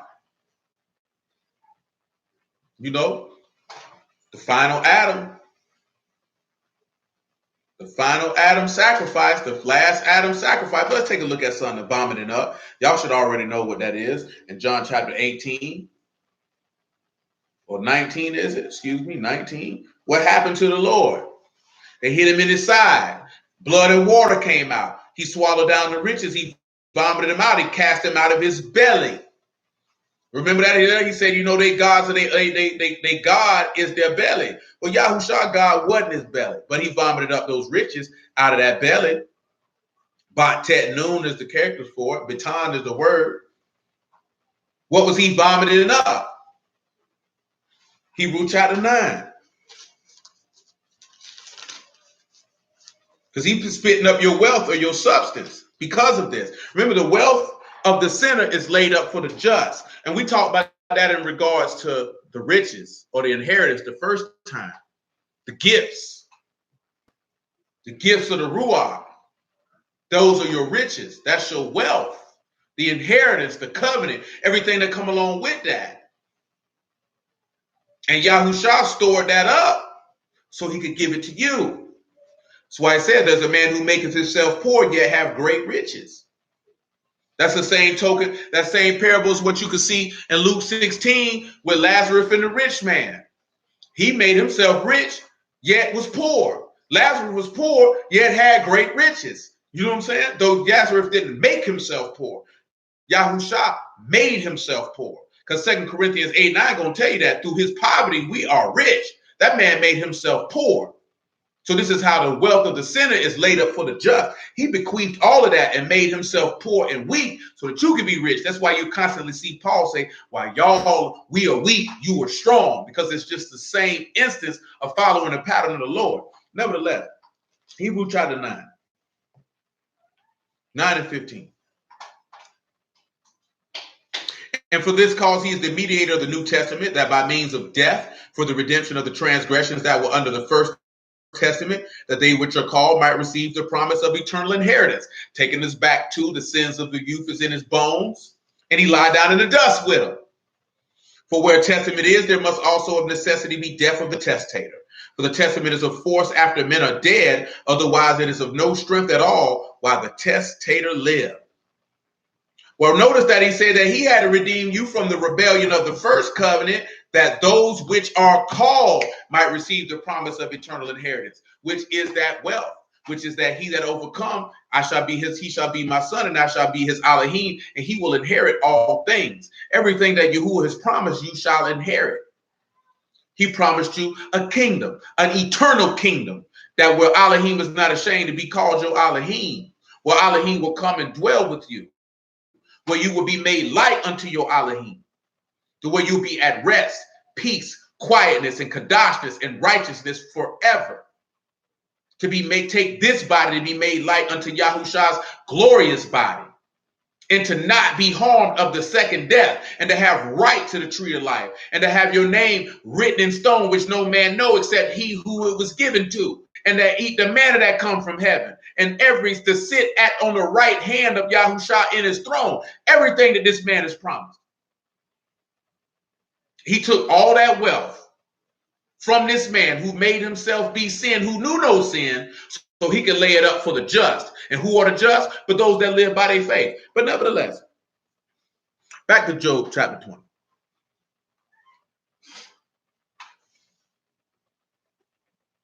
He said, he shall suck the poison ass. This is verse 16. And the viper's tongue shall slay him. Now that should be pretty easy. Viper, that snake, the word is F-A, Aleph, Pei, Ayin, and Hey. So you can sit back and see how behold, or the experience of Yahushua by the word of strength, because he has to be slain. But let me think, because it was something else I was looking at, and that's what it was. Come over here to Genesis chapter 49. I want to say verse 20.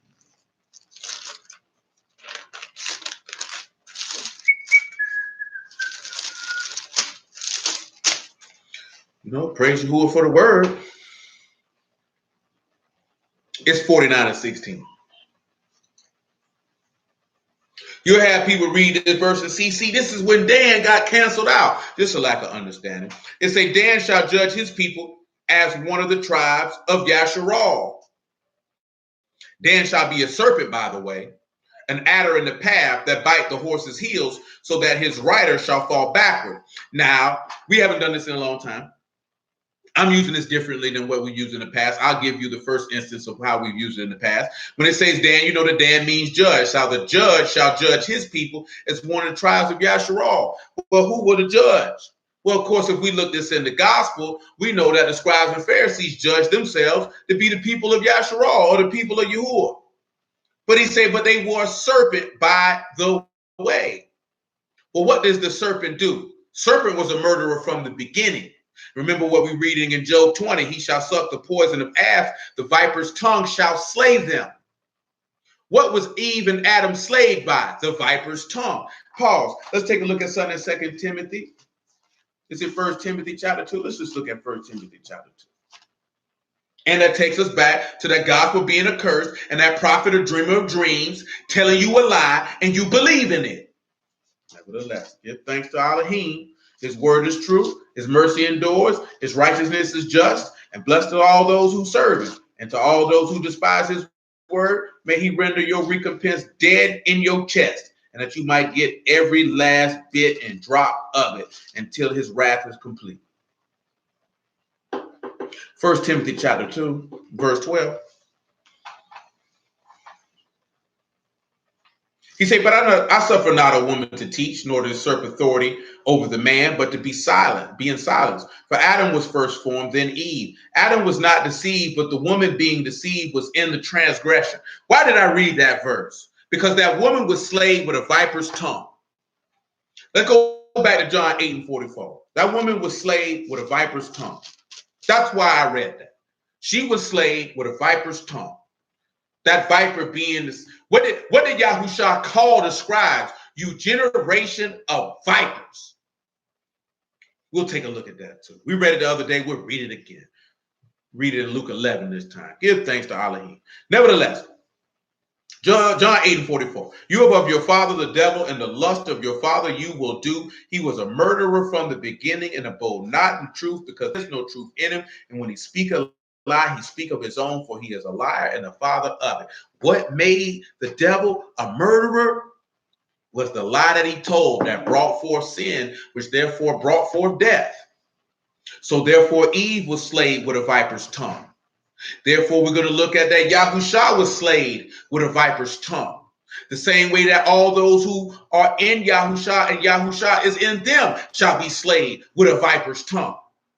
Because that tongue is the tongue of the adversary. Because he that is of Elohim hears us. He that is Elohim hears not us. Therefore, we know the ruach of truth and the ruach of error. And those who are of error are those who of the flesh persecute the children of the ruach, as it is this day. Whether it take you back to Isaac and Ishmael, or whether it take you back to Cain and Abel, or whether it take you back to Jacob and Esau. It don't make no difference. And that's why these dudes don't understand. Because it ain't never about, we Israel gonna come together. Some of these niggas is of straight damnation. Some of these niggas is Ishmaels whole time, children of the flesh, not of the promise. So of course, children of the flesh gonna persecute those who are Elohim. Can't be that simple. What book you been reading? David was of the spirit. Who persecuted him? Saul of the flesh. Who persecuted him? Absalom of the flesh. These Israelites whole time.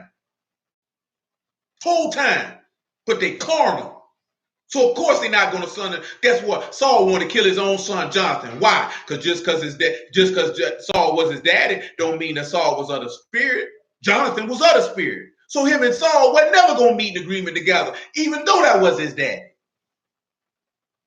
But we don't understand that because we're looking at the text for the wrong reason. This is the will and plan of Elohim. Notice it, understand it, grasp it, and graft it into your heart and watch your soul be transformed. If not, watch your soul perish. I'm good in John chapter 8. I don't recall where I was going. I shall remember in a moment. Now remember, John chapter 13.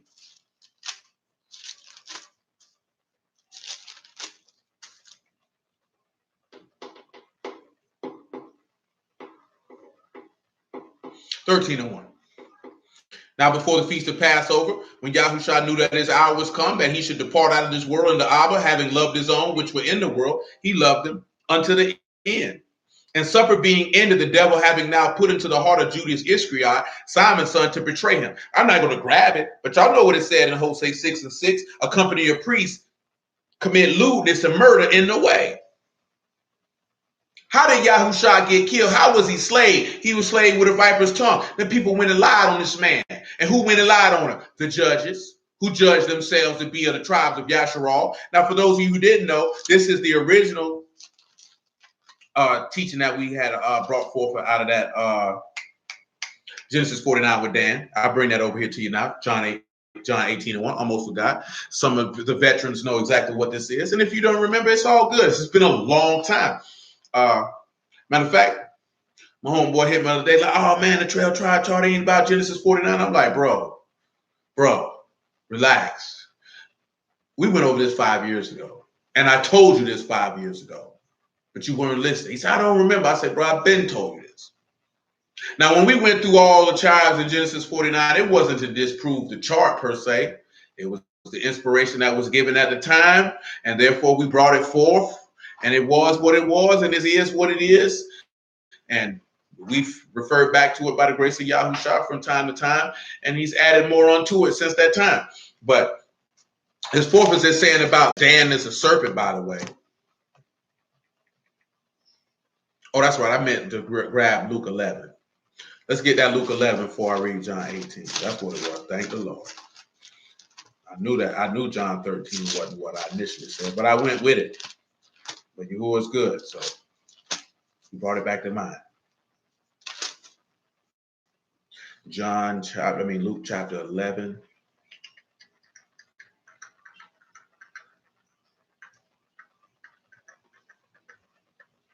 We don't have that verbiage, but I'll use it regardless. 44. 11 and 44. Woe unto you, scribes and Pharisees, hypocrites, for you are as graves which appear not, and the men that walk over them are not aware of them. Then answered one of the lawyers and said unto him, Master, thus saying you reproach us also? He said, woe unto you also, you lawyers, for you laid men with burdens grievous to be borne, and you yourselves touch not the burdens with one of your fingers. Woe unto you, for you build the sepulchres of the prophets, and your fathers killed them. Truly you bear witness that you allow the deeds of your fathers, for they indeed killed them, and you build their sepulchres. Therefore also said the wisdom of Elohim, I will send them prophets and apostles, and some of them shall they slay and persecute.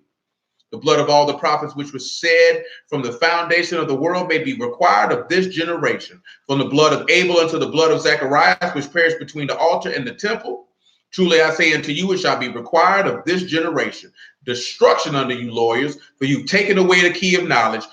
You entered not in yourselves, and them that were entering in you hindered. That's what you see right now with this trash these dudes out here teaching. They done taken away that key of knowledge. They not entering in themselves, and they trying to stop those who trying to get in, because they don't care nothing about you. They don't care nothing if your soul gets saved. How somebody gonna try to stop you from getting to the Lord and they love you? You can't even be that simple. You got to hate yourself to believe that. Now, we know that's what it is. Verse 33 in Matthew 23. I was thinking it was in the, but look what he told them. You serpents and you generation of vipers. Who are these people who called for his death? Serpents and generation of vipers. That's how I say a viper's tongue shall slay him. They brought him to Pilate and say, this man speak against Caesar by saying he a king. Viper's tongue slayed him. And what Paul said, anybody who live godly and Yahushua HaMashiach shall suffer persecution. What you think you're going to be slayed by? A viper's tongue. That's why I read John 13. Judas Iscariot say Hashatan entered into his heart. He's speaking with a viper's tongue. John 18:1. So you can, and I'll read Genesis 49 one more time for y'all in case y'all don't recall what it says. And that's 49-16. Dan shall judge his people as one of the tribes of Yasharal. Dan shall be a serpent, by the way, an adder in the path that bite the horse's heels, so the rider fall backwards. I'll read you what adder is and in the path. You know, it's always good to gain more and more understanding of the way of Yahuwah. And the word adder here, this is a horn snake. It's Shaphan. You have Shan, Pei, Yod, Pei, and Nun. So one of the key things we see from that particular word is you see consumption You see pay for words, and you see seed. So when you sit back, and let me get all the things for pay. I'll go ahead and spell that out. Y'all know about the sons of Belial and how evil they are. You know, they some wicked bastards. But we're going to leave that where that's at for now. You know, that's worthless. I seen a brother asking about if you get reprobate, could you come back to Yahuwah? Absolutely not. When you reprobate, Yahuwah through with you. Now you got mouth, opening, entrance, speak, command, present, beginning, the edge, the praise, the blow. So when I look at this here, right, I use word one time, but on the second time, we'll sit back and see how the opening of the word consumes.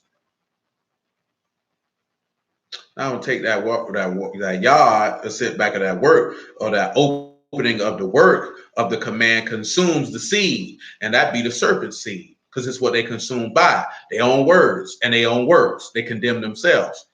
So he says they bite the horse heel, so that the rider shall fall backwards. Come over here to John 18:1. When Yahushua had spoken these words, he went forth with his disciples over the brook of Cedron, where was a garden, into which he entered in his disciples. And if you recall, that's why he in the garden, he recreated Adam. Judas also, which betrayed him, knew the place, for Yahushua all times resorted thither with his disciples. Judas then, having received a band of men and officers from the chief priests and Pharisees, or the judges, because they judged themselves to be of the tribes of Yasharal, come hither with lanterns and torches and weapons. Yahushua, therefore, knowing all things that shall come upon him, went forth and said unto them, who seek you? And they answered Yahushua Nazareth. Yahushua said unto them, I am he. And Judas also, which betrayed him, stood with him. And as soon as he said unto them, I am he, they went backwards and fell to the ground. They asked him them again, whom seek you? And they said, Yahushua Nazareth. Yahushua answered, I have told you that I am he. If therefore you seek me, let these go their way. But notice he said they fell backwards because they had added in the hill, and they caused the horse and the rider to go backwards, because the people were going backwards and not forwards by messing with that viper. Matter of fact, they canceled themselves out of their own salvation, to be quite frank. Back over here to Job chapter 20. We finna get ready to wind this up. We still got a little bit more to go. A little bit more things to clear up. Verse 17.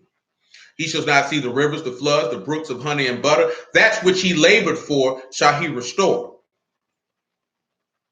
Labored here is Yagah. His earnings or his gain or the product of labor is that word that is used there. Yad, Gamal, and Ayin. So guess what? You get to experience and know the works of the messenger. That's what it said, his earnings or his gain. So when it said that which he labored for, or his earnings or gain shall he restore or convert, and shall not swallow, and it shall not swallow it down according to his substance.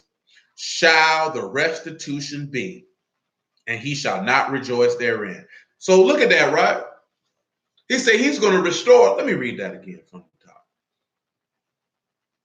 So the earnings that he shall restore or convert or give back, he will not swallow it down.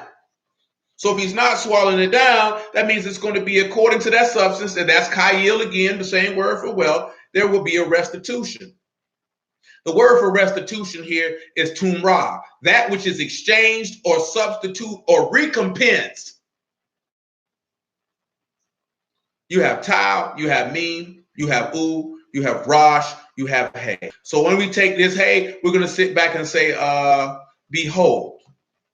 The chief, or behold, Yahusha has secured the covenant of the Ruach, or simply the Ruach HaKadosh. This is what he's exchanged. This is what takes us back to, I'm going to make a new covenant with you, not according to the covenant that I made with your fathers, because in this restitution, I will exchange or substitute. I will exchange or I will substitute. I will recompense. It's going to give you a substitute. Same way that he gave you a substitute Adam. He's giving you a substitute covenant, or I'm exchanging it. I'm giving you something better. I'm giving you something greater. See, we don't seem to understand that. So when you look at this wealth of the sinner is laid up for the just, we don't need to read 2 Corinthians chapter 5. Y'all know that's what it says. That he was made sin who knew no sin. He knew no sin. So that you could get the riches of Elohim. He knew no sin. So you could be reconciled back to Elohim. Therefore, those riches were laid up for you.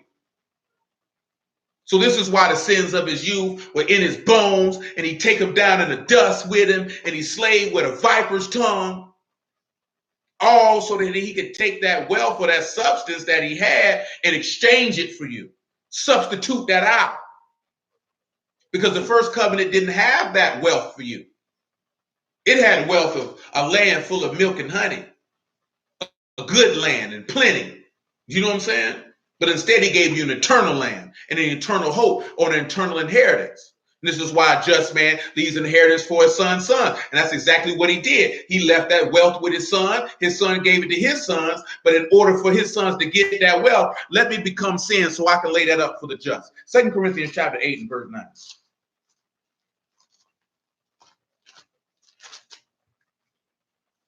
Make it 8 and 8.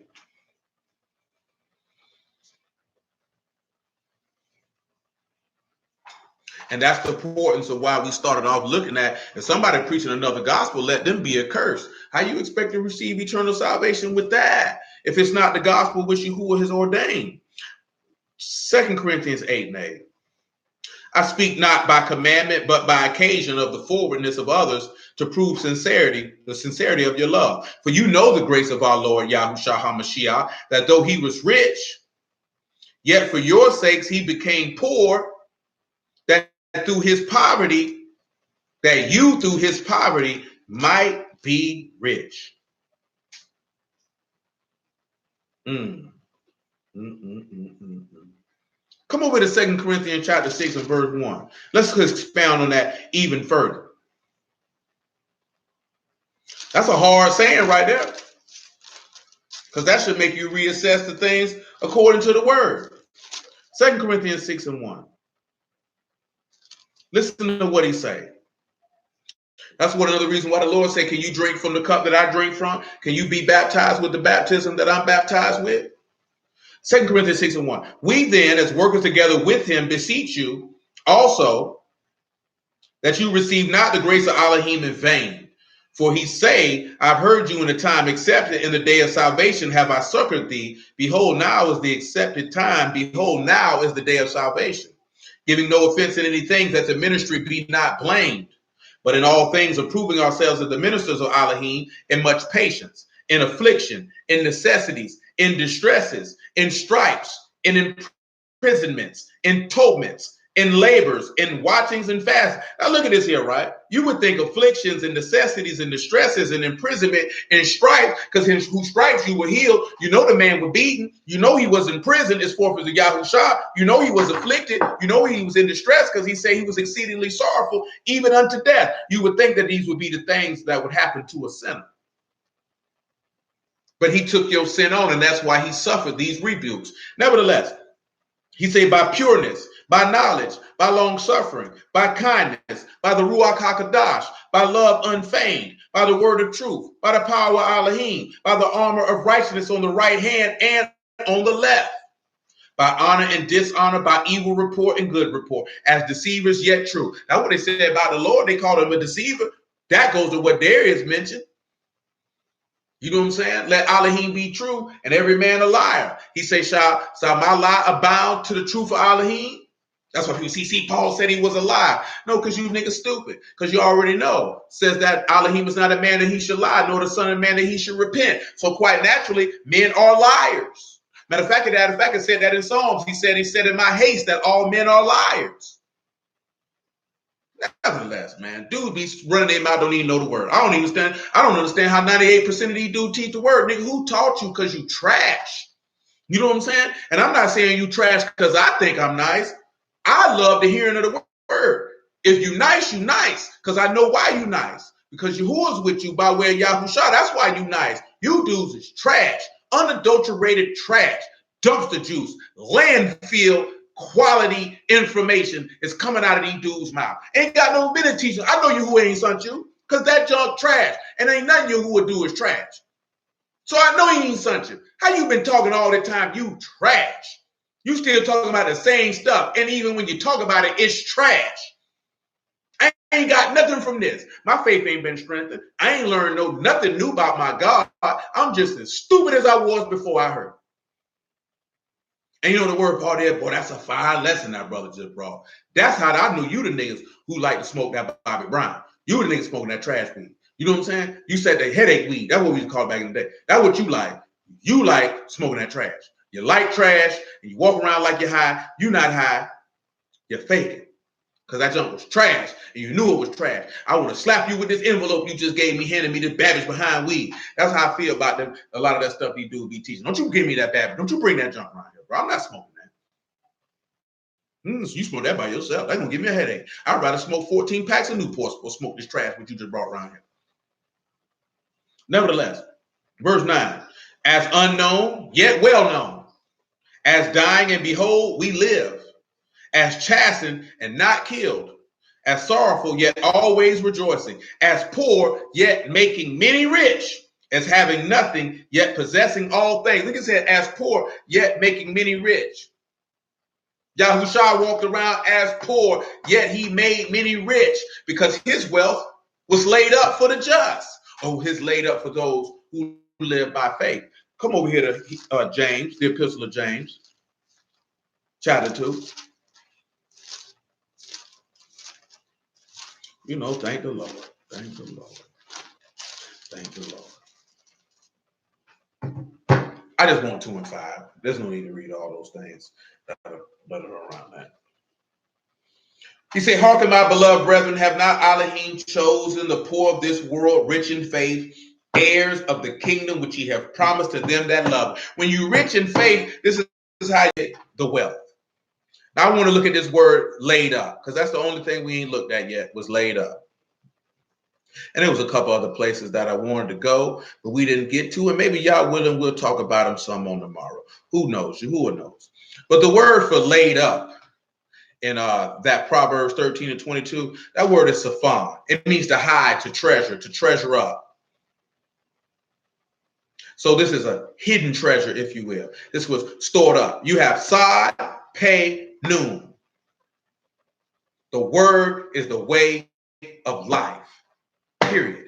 You know what I'm saying? This is what's laid up for the just. The words of ever. What did Peter say when all the people's talking with the Lord? He said, where we going to go? You got the words of everlasting life. Where we going? Where we going to go? Where we going to go? Well, now you see the wealth that was laid up for the just. It's the word. Come over here to Revelation 3. Matter of fact, pause. Proverbs 8 before we go to Revelation 3. Proverbs 8. Proverbs 8. 8 and 12. Matter of fact, 8 and 10. Let's look at how these riches are imparted. Let's just look at how he says it. That's why I'm grabbing all of it. And let's just look how it's imparted. He said, receive my instruction and not silver, knowledge rather than choice gold. First thing he told you, receive his chastisement. Let's make sure that that's for instruction, because we need to be thorough.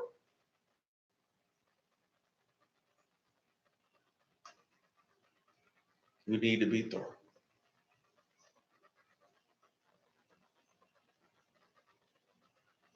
And it is Musar, his chastisement, his discipline, his correction. So the first thing he told you is you need to receive correction and discipline before you get some silver and the knowledge of Yah before gold. Get that word. That's what he's telling you. For wisdom is better than rubies, and all things that may be desired are not to be compared to it. Our wisdom dwell with prudence and find out knowledge of witty inventions. Listen to what he tell you that. Why you think Yahusha knew everything that people was doing? Because he said, our wisdom dwell with prudence. The word for prudence is armah, shrewdness, craftiness. He said that's what he dwell with. Somebody who's shrewd. Somebody who's shrewd, they're aware. So therefore they can know out the intentions and inventions of man. Your plots, your plans, your purposes, your devices. This is why he knew the scribes and Pharisees were going kill them. That's where wisdom dwell at. Wisdom don't dwell with a dummy. The fear of Yahuwah is to hate evil. And when I say dummy, I'm talking about spiritually dumb. Because you could be very intelligent and be spiritually dumb. And you could be someone of average intelligence or not intelligent and be spiritually wise, way above someone of high intelligence. So you can't compare things of the world to the word, because you want to have spiritual intelligence. And I want you to be intelligent all the way around the board, but your spiritual intelligence is the highest. Because guess what? Everybody's not going to be very intelligent, and it is what it is. And you shouldn't feel bad about yourself. You really should find out what it is you're good at and maximize yourself and what it is that you're good at. But when it comes down to the word, everybody on the same level. You may have a different administration of office. You may have a different duty, but everybody is on the same level.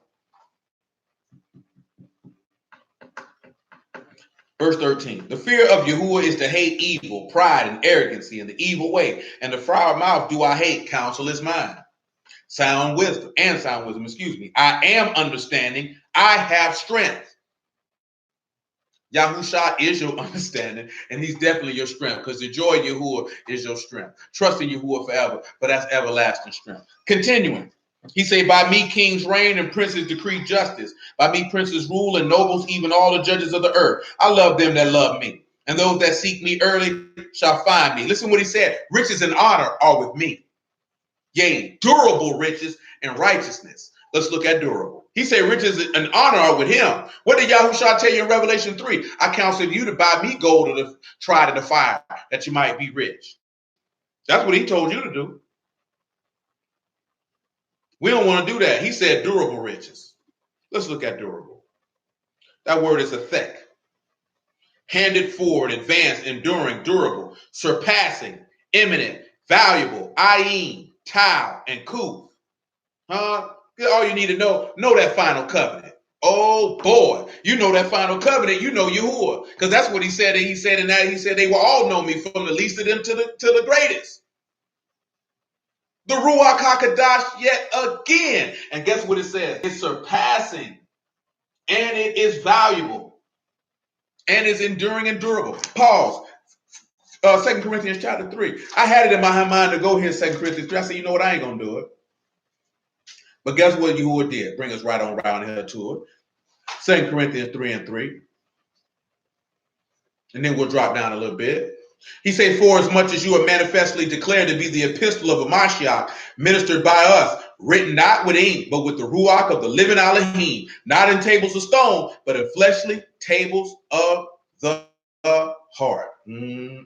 That's beautiful right there. That is beautiful right there. Matter of fact, back up to chapter 2 real quick, right? I want you to look at verse 12, because there's something that just stood out to me, so that's why I did that. He says, furthermore, when I came to Troas to preach Mashiach's gospel, and the door was open unto me of the Lord, I had no rest in my Ruach, because I found not Titus, my brother. But taking my leave of them, I went from thence to Macedonia. Now thanks be unto Elohim, which always calls up the triumph in a Mashiach, and make manifest the savor of his knowledge by us in every place. For we are unto Elohim a sweet savor of a Mashiach, and to them that are saved, and in them that perish. He say a sweet savor. Praise the Lord. He say to the one we are the savior of death unto death, and to the other the savior of life unto life, who is sufficient for these things. He say, for those that don't believe, that's death unto death. For those who do, that's life unto life. Because we understand and know. He that have ears to hear, let him hear. You understand what he's telling you. Nevertheless, come on back over here to chapter 3, verse 7. Well, I read verse 5. It don't make no difference. He said, now that we are sufficient of ourselves to think anything is of ourselves, but our sufficiency is of Elohim, as you've seen in Proverbs 8. We have also made us able ministers of the New Testament, not of the letter, but of the Ruach. For the letter kill, but the Ruach gives life. For if the administration of death written and engraven in stones was esteemed, so that the children of Yasharal could not steadfastly behold the face of Moses, for the esteem of his countenance, which esteem was to be done away. How shall not the administration of the Ruach be rather esteemed? For if the administration of condemnation be esteemed, much more do the administration of righteousness exceed in esteem. For even that which was made esteemed had no esteem in this respect, by the reason of esteem that excel. For if that which is done away was esteemed, much more that which remained is esteemed. You understand? Esteemed. Remember now, this is what it say for durable riches. He say durable riches is with it. That's to be advanced, enduring, durable, valuable, eminent, and surpassing. The New Testament or the New Covenant surpasses the Old because it has an eternal inheritance. And this is the wealth of the sinner that was laid up for the just. Yahushua laid up everlasting life for you. That's your treasure. That's why he told you where your heart is, your treasure will be also. Tying into what's said here, tying into what's said in Proverbs chapter 8. He said you can't serve two masters because you're going to love one and hate the other. Where your heart is, your treasure will be also. And what did he tell you? He said, I'll speak comfortably unto you, or I will speak to your left. I will speak to your heart. That's the difference between the cup. The first one he spoke and wrote it in tables of stone. Second one, I'm talking to your heart. That's where I want the word at. And why does he want the word in your heart? Because he desires to tabernacle with you. He desires to tabernacle. He desires to dwell with you. That was the question I was going to ask and it slipped my mind. It's too late now. But when you look at internal inheritance and you look at the tribe Levi, and it means to be joined. And what did he say about the Levites in the law? The Levites don't have no inheritance. Yahuwah is their inheritance. He was trying to show us about the new covenant and what that meant with that, and we didn't catch it. You don't have any inheritance in the earth because Yahuwah is your inheritance. See, when you become Levi, you become a priest of Elohim. Pause. First Peter. First Peter chapter 2. First Peter chapter 2. Thank the Lord. First Peter chapter 2. Just for a quick reference point. First Peter chapter 2. First Peter chapter 2, verse 5. He said, you also as lively stones are built up a spiritual house, a Kadash priesthood, to offer up spiritual sacrifices acceptable to Elohim by Yahushua HaMashiach. So now he said you're a Kadash priesthood. Not necessarily that you're a priesthood of people who out here teaching the word, but he said to offer up spiritual sacrifices because he told everybody to take up their stake and follow him. So therefore, in that regard, you'd be Levi, you'd be joined to him because now Yahuwah is your inheritance. That's what the law said. The Levites had no inheritance. Yah was their inheritance. Well, when you become Levi, you join to Yahuwah, you don't have an inheritance. Yahuwah is your inheritance. That's why we read what we read in Proverbs 11, because the promise is your inheritance. But that's too much for some of these niggas. So let's come back to Proverbs chapter 8. We'll read verse 18 again, man. Round this up, man. Riches and honor are with me, yea, durable riches and righteousness. My fruit is better than gold, yea, than fine gold, and my revenue than choice silver. Revenue. Tabuah, revenue. The yield. Tau, bat, olive, hay. So guess what? Behold the strength that was secured by the Son's covenant. Period. Behold it. What is the strength laid? And laying your life down, that you might pick it up again. But we don't see it in that fashion. We're in Revelation 3 and 17. I think the point has been made. Praise be to Yahuwah in the name of Yahushua. I believe the point has been made. Look at the mercy and goodness of Yahuwah. Look at the mercy and goodness of Yahuwah.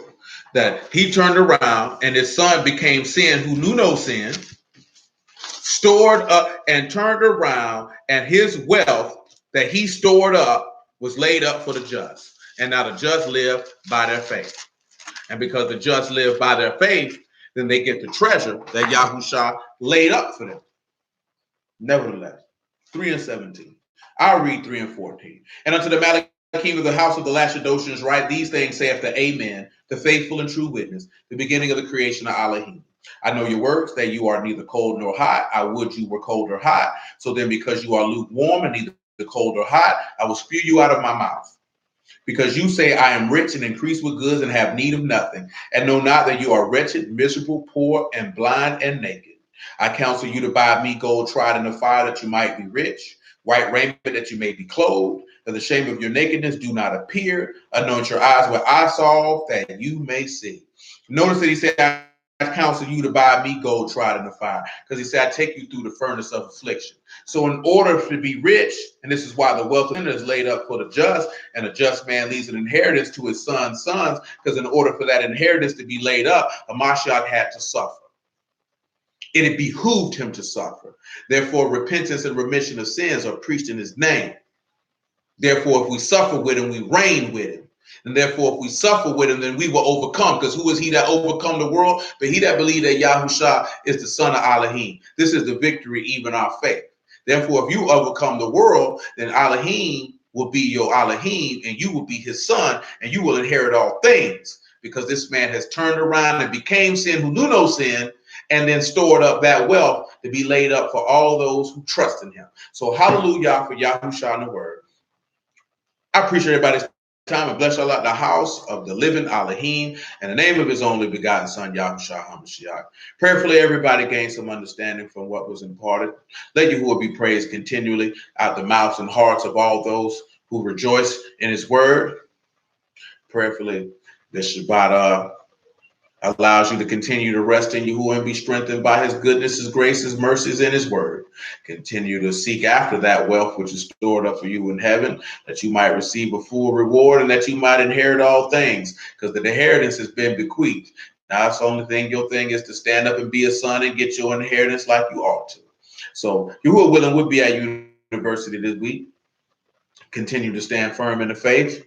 Let the righteousness of faith be exalted and screamed upon every rooftop and manifested in the way that you live, that Yahushua might be seen to be the one who was sent by the living Elohim to be the Redeemer and Savior of the world, and that men might consider and repent. So Yahuwah willing, until the next time, we'll pick it up again.